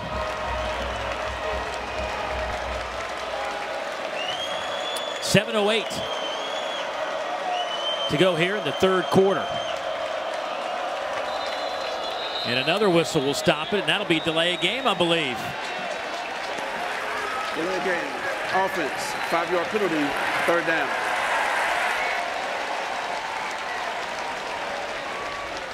So you go from a 3rd and short situations where you had your tight ends into the game, and now you go back to basically a 11 personnel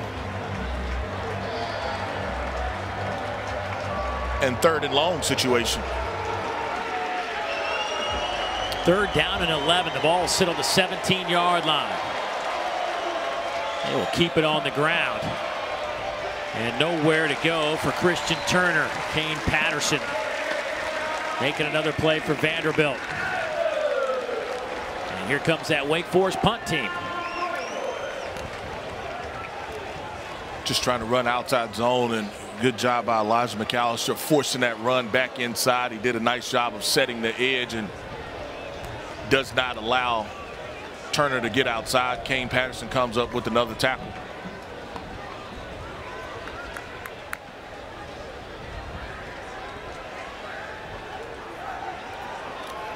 Boy, another high snap. Moore able to field it with one hand and gets the punt away, and it's a good one.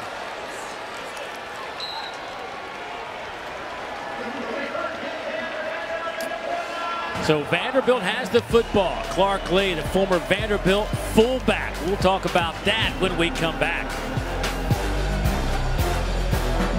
Second year as the Vanderbilt head coach, but grew up in Nashville, played football here, was a fullback 2002 to 04. And you know, once you're a fullback, you're always a fullback, and you do fullback type things like this. After an interception last year by Gabe Judy-Lally, he headbutts the defensive back, and I was like, oh, maybe I did something I probably shouldn't have done.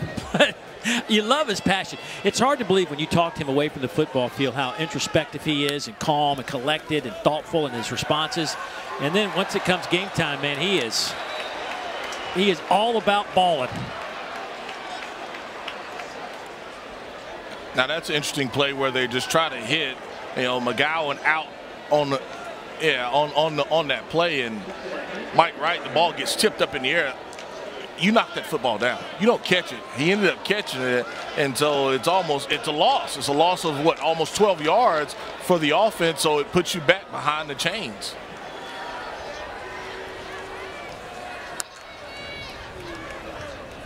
Receivers stacked on each side. 2nd down and 21. Loose football. It's on the turf. Wake Forest has it. The Deeks will come up with the loose football, and they will have a short field to work with as Kobe Turner comes up with the pigskin and bounces his way to the sidelines. Dave, we talked about the ball handling between the quarterback and the running back, and this time Davis has it, and I don't know if he was just going to pull it there, but Kobe Turner, he made the play on the previous tackle as far as to get Mike Wright on that pass that got tipped it up. Mike Wright catches it, and now he makes this play on the fumble recovery, and this is the 2nd time, the Wake Forest defense returns it for a touchdown, but this time defense gives them their offense another short field to work with. Kobe Turner, the transfer from Richmond, a grad transfer, FCS All-American. They are glad to have him in Winston-Salem. Ellison in the backfield, but Hartman's going to throw it. Pump fakes it, takes it down, and is met after a gain of a yard by Christian James.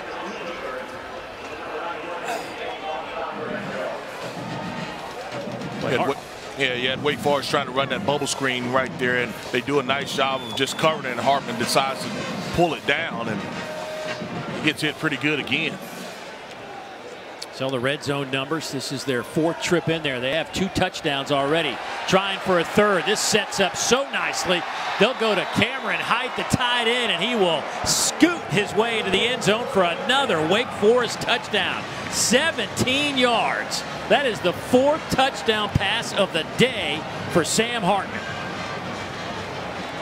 Love the design of this play. It's just middle screen for the tight end. So they just tease you a little bit. They tease you a little bit with the bubble screen outside, and now they come back with the screen, and we'll break it down after this kick here. Just nice job, nice play setup as well by Wake Forest. Matthew Dennis with the point after. And so you get the bubble screen again, and he just sneaks right inside, and you get those big offensive linemen to get down the field, and you cannot set it up any better. And great job with the quarterback. Hey, look, it's another bubble screen. Those defenders, whether it's a blitz or not, they've got to understand and realize that, hey, look, this is too easy. Let me track back. Let me find where this play is happening, and Sam Hartman making plays. 12 of 19, 242, but those 4 touchdowns. Well, that was a well-designed play call and a perfect time for it as well. Hey, it's basically off of the previous play, the bubble screen. They had ran the bubble screen earlier on the previous drive, and I think they got about 20 yards earlier. They come back with it. Sam Hartman doesn't throw it that time, but it's just the action of it. It's the action of it. Able to sell it, right call for the touchdown after it.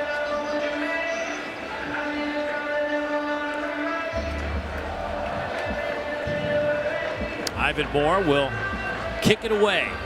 There's a line drive kick that will sail through the end zone, which will give me an opportunity to tell you about our critically acclaimed series, True South, which returns for its 5th season. And tomorrow, John T. Edge travels to a Marble Yard in Tompkinsville, Kentucky, to meet the locals, eat good food, and talk about Southern beliefs and identities. 8 o'clock Eastern right here on the SEC Network. And, of course, you can always find it on the ESPN app. And a change at quarterback. We get to see the youngster, the true freshman, A.J. Swan from White, Georgia. Went to Cherokee High School, came here as a 3-star quarterback. Originally committed to Maryland, but they say he has a really big arm, and they are high on his expectations. So they've got, with him and Gillespie, another true freshman in the backfield, a young offense right now. McGowan, also a true freshman on the field for the Commodores. And Mike is on the sideline. He doesn't have his helmet on. He was over talking just to one of the coaches, and not sure if they just want to get him a look or what to see if they can spark offensively, but you have Swan in. Pass is caught by McGowan, freshman to freshman. McGowan with 4.4 speed. Can anybody catch him? Just barely. Oh, he almost broke it.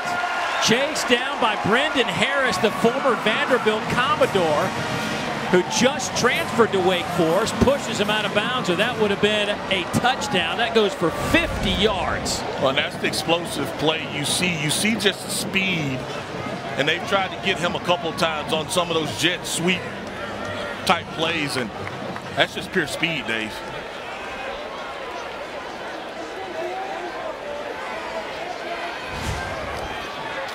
So Vanderbilt at the 25. You're just inside the 25. Devin Body in motion. Inside handoff goes to Gillespie. Let's go downstairs to Andrea. Guys, you talked about Jaden McGowan and his private workout that he had to go through to earn a scholarship to Vanderbilt. He told me that it was before his senior year. It was just him and the coaching staff. No music, just coaches' whistles. They had him line up and do running back drills, which he had never done before. He said, I played some running back in high school, but I never did running back drills. He fell on the first drill, did not think it was going to go well. Did well for the rest of it and got the scholarship. Yes, he did. That's why you hang in there. Going up top to the end zone. That one's incomplete. They were trying to hit Will Shepard. You see A.J. Swan just take a shot there. Will Shepard, you like the matchup as far as one-on-one. Really nice job by Gavin Holmes on the coverage. Swan in high school threw for 7,000 yards, had 65 career touchdowns. Kind of bumped up ahead of Ken Seals, who started a bunch of games last year for Vanderbilt.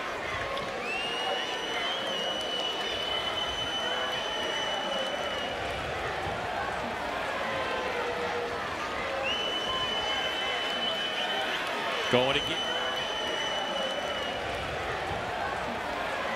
Gowan, and he'll make a catch, but he's clearly out of bounds. Gavin Holmes back there in coverage. Just a go route here. Gavin Holmes does a nice job of just squeezing the receiver to the sideline there. And both of those guys are just kind of fighting for position. My only fuss about that is Jaden McGowan is only 5'8", so he's not going to win too many jump balls.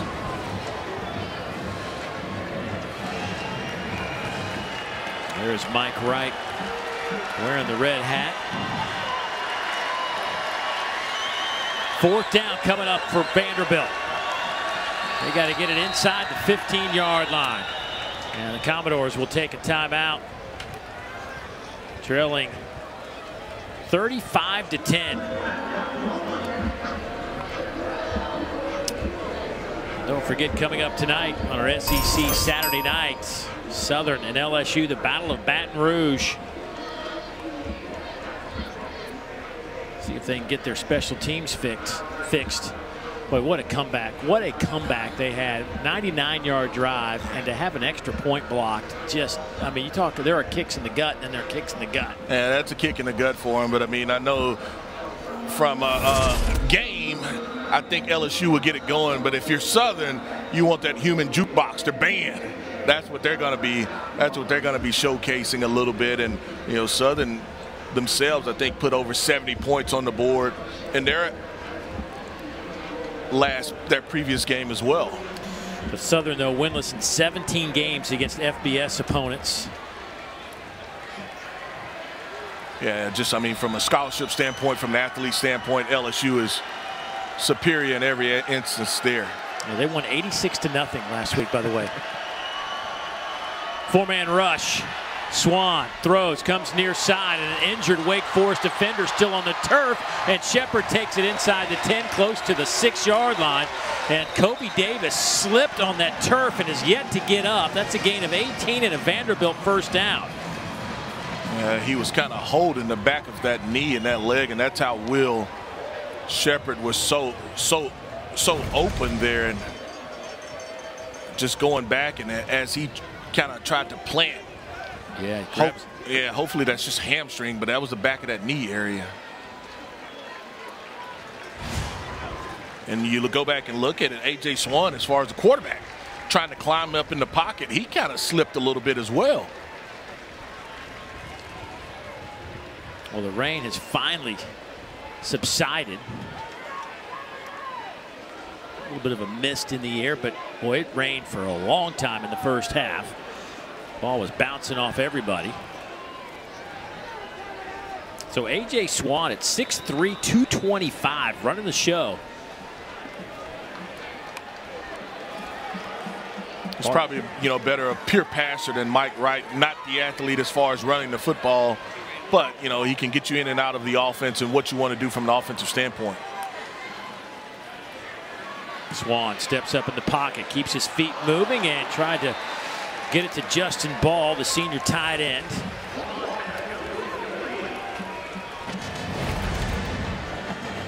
See A.J. just go from one guy to the other, climb the pocket, and that's just a tough throw as Justin Ball is running that over route.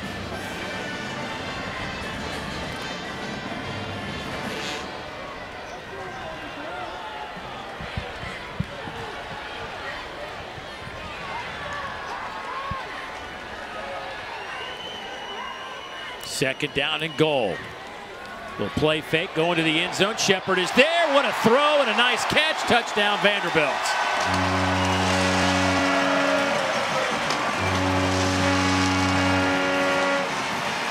You talked about the throw. I love the route as well. I mean, he does a nice job of running this route. Will Shepard, young man that has scored as many touchdowns this year as he had in his first 2 years here at Vanderbilt, and he's just running the corner route, and he's just able to sell it. That's Isaiah Wingfield that's covering him, who comes in for Kobe Davis, the nickel who had gotten hurt. So the Commodores will go for two, keep Swan on the field.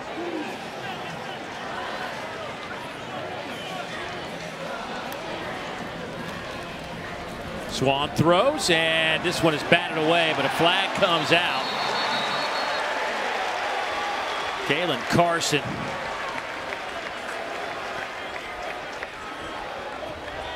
Back there in coverage. Let's see if the flag is against him.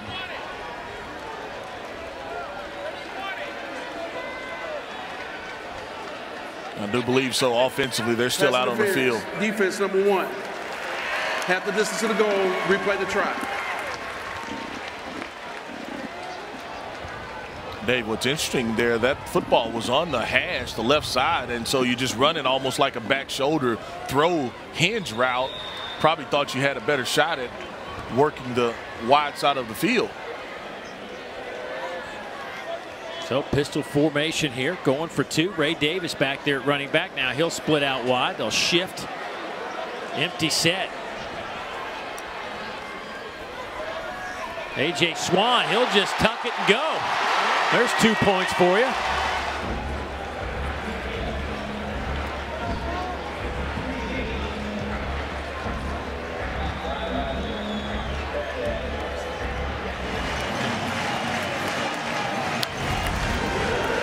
We'll take a look back at this touchdown. Just a nice job of buying a little time with the little fake.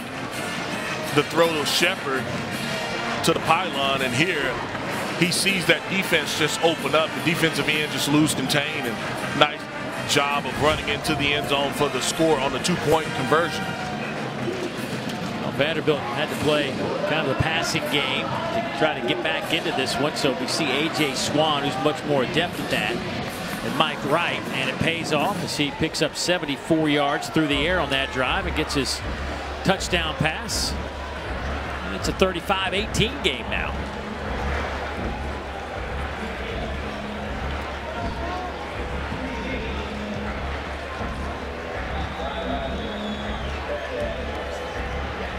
Joseph Bulovas will kick it away for Vanderbilt. Williams back deep.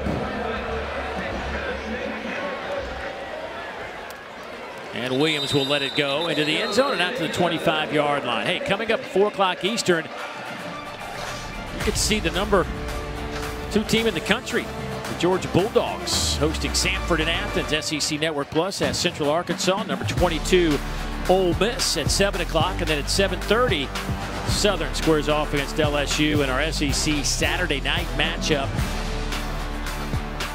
Did you get to see any of that Georgia game, Georgia versus Oregon? Yeah, it was really shocking just how dominant Georgia was. They'll go to Turner on the outside. Pass is caught there, but I mean, there are, you know, Oregon's not a walk in the park team, and they just made them look like they were a mid-level FCS team. Yeah, I mean, it was like they hit them and they never recovered. Never was able to recover. Nice run by Quentin Cooley, getting his first work. Some fresh legs today will pick up the first down.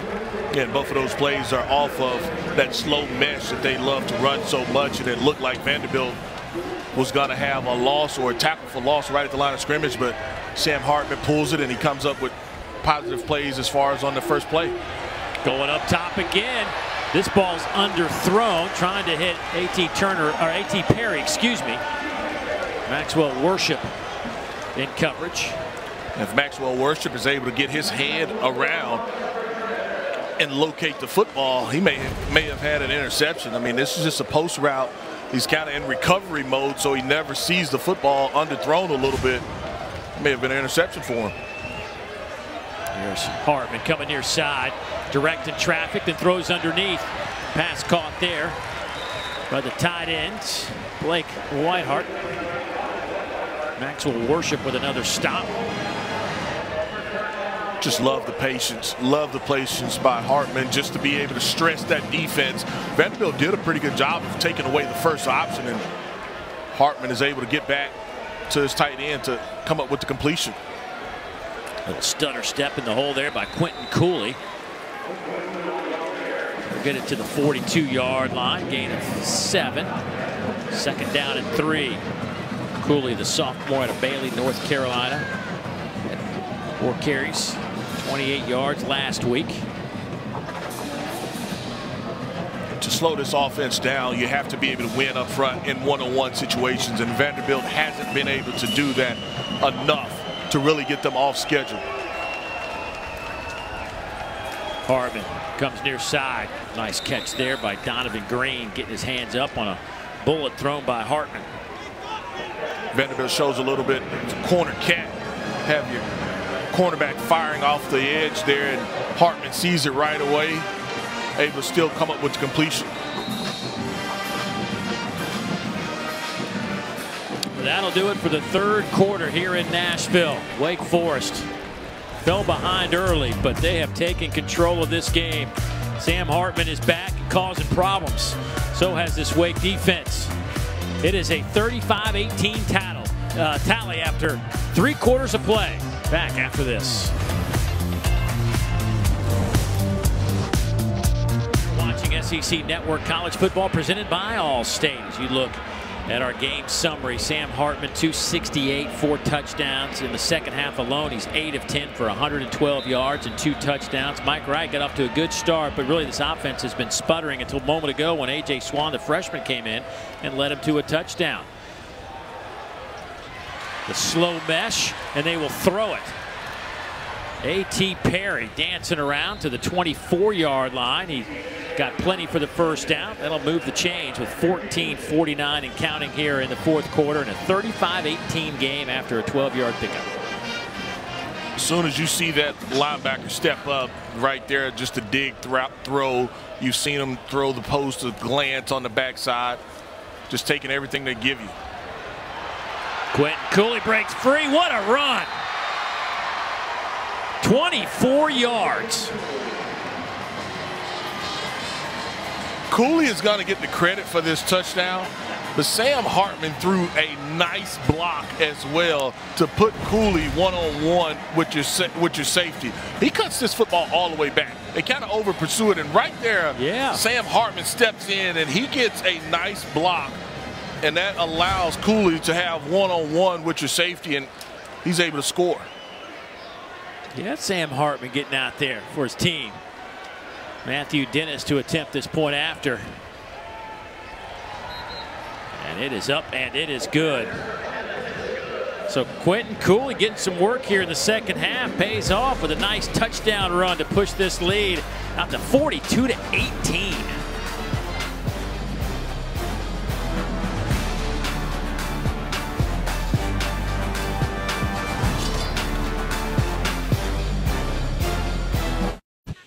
The only thing better than a quad box on a Saturday is a quint box. Alyssa Lang getting ready to interview Kirby Smart down there. That'll be the next game. But how about the chaos, too, also of Texas and Alabama? Alabama has 77 passing yards. And they've got over 100 penalty yards today as they are down to Texas 13-10. Chaos, David News. Yeah, I mean, did I hear that right? 100 yards in penalties and 70 yards passing? That is correct. Oof. That'll make for an unhappy Coach Saban. Very much so. Oof. Oof. 42-18 our score here. Vanderbilt throwing out their true freshman A.J. Swan, quarterback, on their last possession. Let's go downstairs, check in with Andrea. Thanks, Dave. Well, defensive back for Wake Forest, Kobe Davis, who went down earlier. No official update on his status, but I did see him come out of the tent with ice on that left knee. Yeah, we just saw, I was just paying attention to that just by chance a moment ago, but while we were at commercial break, Sam Hartman went over there and was sitting with him, talking to him, slapping him on the back. Hope nothing is serious with Kobe Davis. Gain of 7 there. Will Shepard makes that catch. Couple positive things when you look at it. He didn't go into the locker room and, start treatment. They just felt like, hey, look, let's ice it and, we'll kind of assess it from there. He did stay on. He's out on the sideline with his teammates.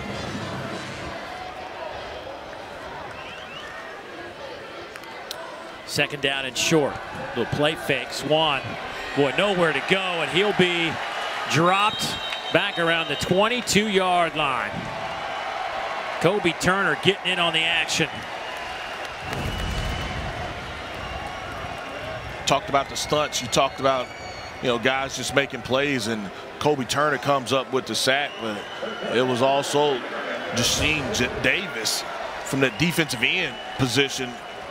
He was able to cause some havoc in that backfield and nowhere for A.J. Swan to step up in. Turner with a forced fumble, a fumble recovery, a sack, 4 tackles today. He has been a busy man. Rain starting to come down pretty heavy again. A.J. Turner, little sidearm toss coming near side to Davis. He has nowhere to go. Well played by the Deeks.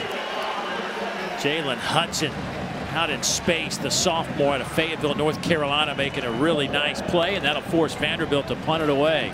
have to put it away, but that's the pressure again. Jaseen Davis lined up at the left defensive end, and he's forces, as they only rush 3 guys, but he forces A.J. Sheen to have to kind of get rid of the football quickly, and they rally to the football and make that open field tackle. They ball to punt again. End over end line drive kick fielded there by Morin. Breaks 1 tackle, 2 tackles, 3 tackles, and gets it close to midfield. So Wake Forest with the football. They lead it 42-18. Wonder how much more we'll see of Sam Hartman.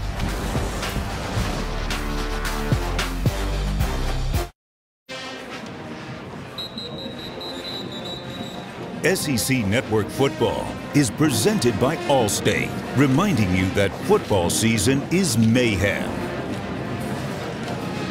It has been a nasty day weather-wise here at First Bank Stadium, formerly known as Vanderbilt Stadium until a few weeks ago. But kudos to the student section for hanging around and just what's miserable conditions, and your team trailing 42-18, but they're hanging in there. Definitely hanging in there with them. I mean, they're trying to build that culture back up to, you know, the Vanderbilt standard where they're going back to bowl games and, you know, being competitive. There's that slow mesh out across midfield. It'll be at the Vanderbilt 48-yard line. Quentin Cooley had that nice 24-yard touchdown run on their last possession. Staying in the game. Sam Hartman stays in the game as well. As the clock moves under 12 minutes to go in this one. Hartman today has put together a 16-24 afternoon, 280 yards and 4 touchdowns. But Cooley just looking for a little bit of room, gets enough to get the first down. And for the orgy now with 9 stops.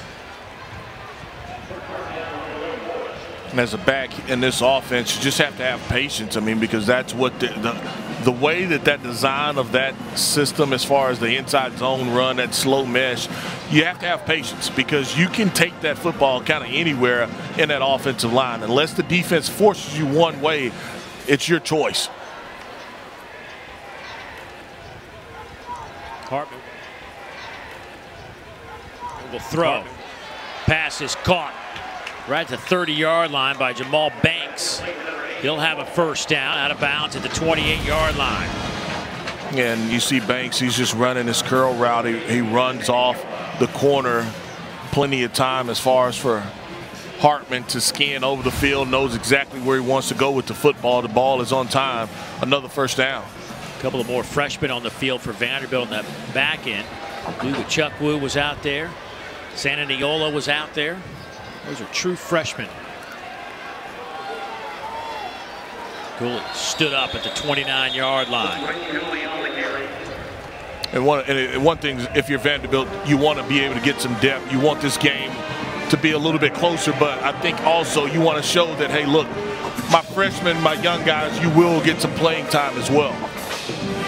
Brought in one of the best recruiting classes Vanderbilt has ever had. Some had them ranked in the top 30 nationally.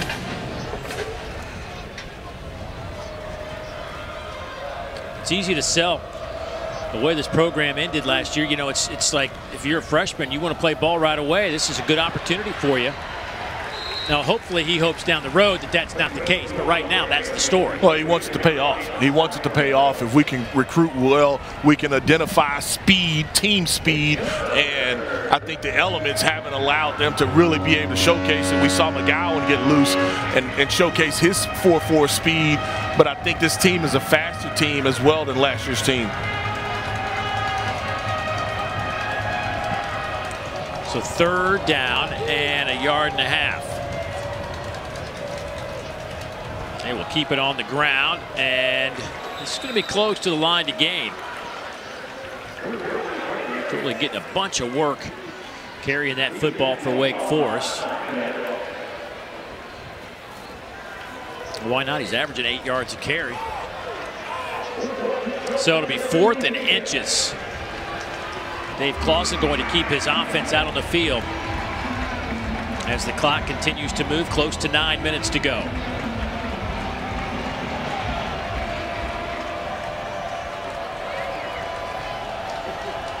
They'll give it to Cooley. Goes left side, trying to drive his way for the first down. I think he's going to have enough. They're going to spot his forward progress right around that 18-yard line. And let's see what they do with the chains. Yeah, it should be enough for a first down. It was that second effort. It was that second effort by Cooley, because initially it looked like he had got stood up, but you saw him continue to drive, and he comes off the field, helmet holding something on his face a little bit there. He comes off the field holding his helmet in his hand, but nice, hard, tough run for Cooley. Dave Clawson telling Sam Hartman to keep that clock running. Play clock's down to 1. They get the snap away. Hartman keeps it, then throws it to the wide side of the field. Morin with the catch, and he'll get it inside the 15 down to the 12-yard line. Tyson Russell making the play for Vanderbilt. See the RPO action from Hartman, the fake, the quarterback run, and then you just have the bubble screen that able just to make all 3 phases work. Looks like Cooley might have just got popped right across the chops.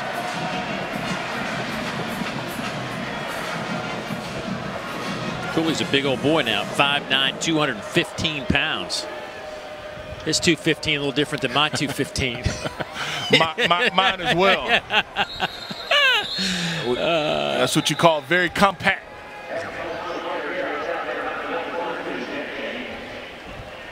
Looks like he's okay, though.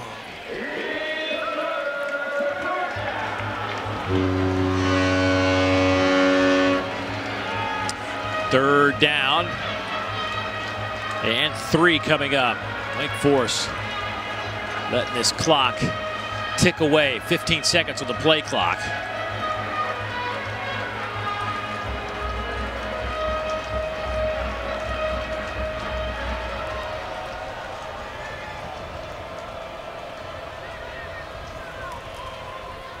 Hand it off to the right side.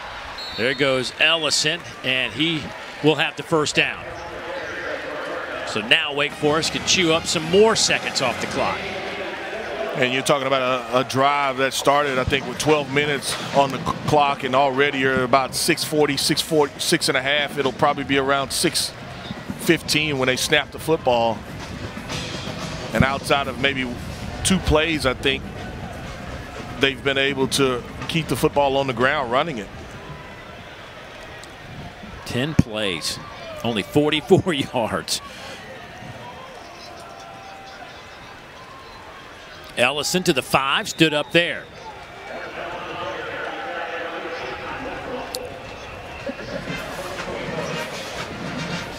Boy, this is one of those just painful drives if you're Vanderbilt.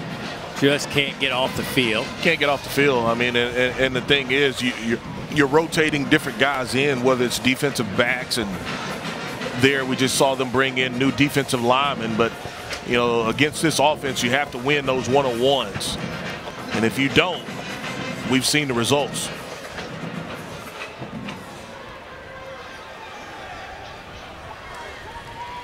Ellison, little stutter step, bounces it to the outside, and he'll get it down to the 3-yard line. Tyson Russell finally wrestles him to the turf. That goes back to that patience that Ellison has. Nothing really in the B gap, C gap. He decides to bounce it outside, and you see that team speed kind of show up a little bit for that Vanderbilt defense. So another third down, 3rd and goal from the 3.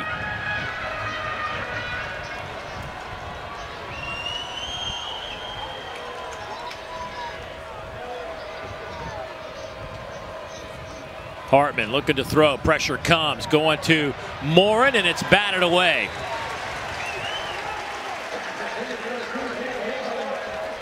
Good coverage from Ugachukwu, the true freshman out of Richmond, Texas. Nice job, similar to the route that they threw earlier on that corner route to him, and true freshman showing up, making a play.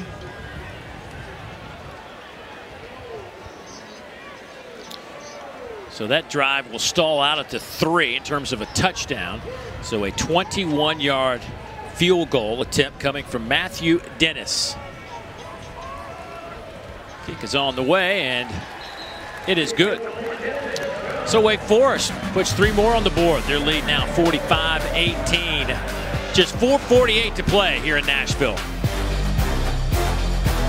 Take a look at today's Capital One rewarding performance, and how about Sam Hartman making his debut of this 2022 season, and I would say it's gone really, really well. 300 yards and 4 touchdowns. Yeah, definitely gone well. You're able to distribute the football to different receivers. The one thing, if I was critiquing Sam Hartman coming into the year, it was the 14 interceptions. None of those today. He's been short on a couple of deep balls that could have hit for touchdowns. But other than that, his throws, he made some really nice throws. I thought the corner around here with nice touch down in the end zone was an exceptional pass. And obviously this offense seems to be clicking just fine with Sam Hartman. Hartman, 14th time in his career he's gone over 300 yards. How about that last drive? They only go 49 yards, 14 plays, and took over 7.5 minutes off the clock. Well, it's the 3rd down conversions that they were able to convert outside of inside the 5 or 10 yard line. I mean, but they were able to milk the clock, run a lot of time off the play clock, and they were able to still convert offensively on 3rd down when they got in those situations. I mean, because I think they only had maybe 2 to 3 pass plays. Everything else was on the ground running the football.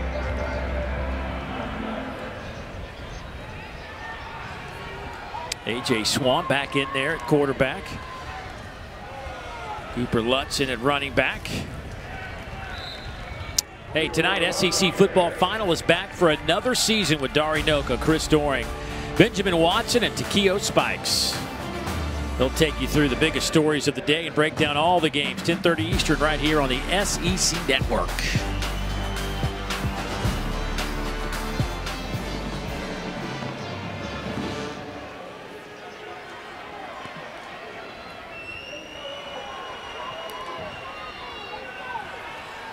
Swan. Nice touch. Pass caught near sideline into Wake Forest territory. That is Lutz making a nice catch. 28-yard pickup.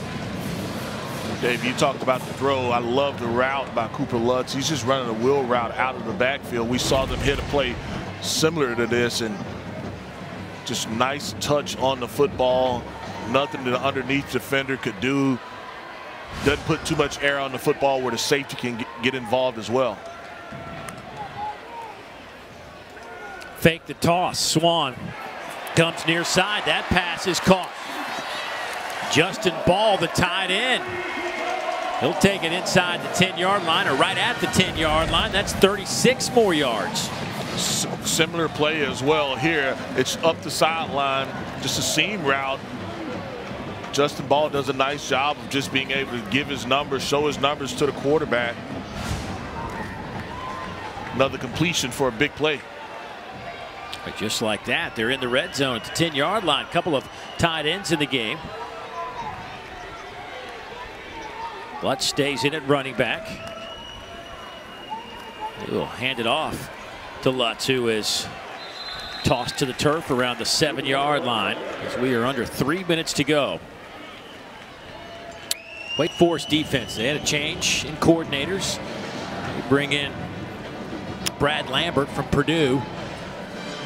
And last year, if there was an Achilles heel for this team, it was their defense. Just couldn't come up with some stops when they needed them, despite having an 11-win season. Let's not overlook the fact that how good that year was.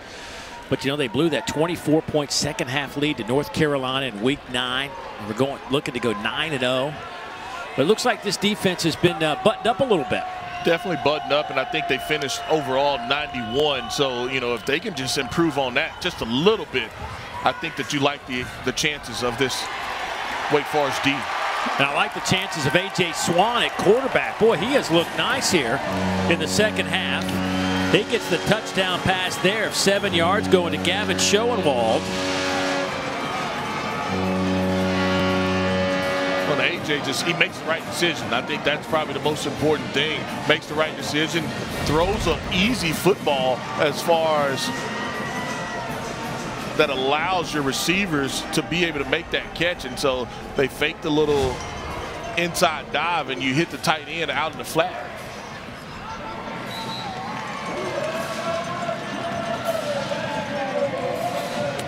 So the 6'3", 225-pound true freshman who enrolled at Vanderbilt in January. Coaches saw in the spring he had some skills, and he's showing them today. Time for the AT&T 5G Studio update. Alabama down 6 in Austin. Bryce Young needs a Heisman-type moment to stay alive. Find Jahmyr Gibbs at the back of the end zone. 17-16 tied. Driving yet again. Wow. A lot of fun in Austin, Texas. I wouldn't say it's been so much fun for the Vanderbilt band sitting in the rain all day and their team getting beat 45-25, but good to be at a football game regardless. Vanderbilt behind A.J. Swan with a couple of touchdowns since he entered the game in the third quarter. Just 2:09 to play in this one, and a 20-point Wake Forest advantage. And for the final 2:09, we will have a chance to see Mitch Griffiths.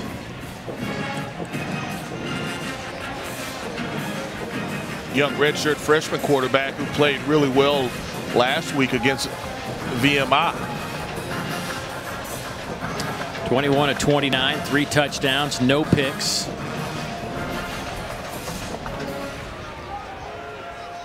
Out of Ashburn, Virginia. Went to Broad Run High School where his dad was his high school head coach. Has his younger brother on the team as well, Brett Griffiths, true freshman. Gain of 12 on the ground. That'll get us under 2 minutes to go. So for Wake Forest, they'll get Liberty next week in Winston-Salem, and then the onslaught starts with Clemson and Florida State in back-to-back games, trying to defend their Atlantic Division Championship. And Dave, we had talked a lot about the ACC-SEC matchup, but this is obviously a pretty good showing for the conference overall. That shows that Wake Forest is one of the elite teams in that conference. Handoff. Will Towns, nowhere to really run. It'll be second down. Just a couple of more plays in this one. Now, meanwhile, for Vanderbilt, they'll have to shake this one off. They'll travel to Northern Illinois next week. And then it really gets serious for Clark Lee and company. At Alabama, Ole Miss, at Georgia, at Missouri. And after that Northern Illinois game, they go on a run of nothing but SEC games to finish out the year. Man, I don't know who was the scheduler for Vanderbilt, but normally at least you have a lesser opponent somewhere in that schedule. Vanderbilt playing all of, I don't want to call them easy game because no game is easy, but it's tough to play nothing but an SEC schedule. Late straight for the Commodores down the stretch, and that's what we're talking about. All SEC opponents, starting with Alabama and finishing here at home against Tennessee. Well, for Dave Clausen, Clark Lee, two guys that know each other quite well. They have coached together a few times. A chance to shake hands, and this one goes to Wake Forest. An impressive performance for Sam Hartman as he's able to make it back onto the football field and start his run here in 2022. And he finishes up with 300 yards through the air, 4 touchdowns, and no interceptions. And he leads Wake Forest to a 2-0 start.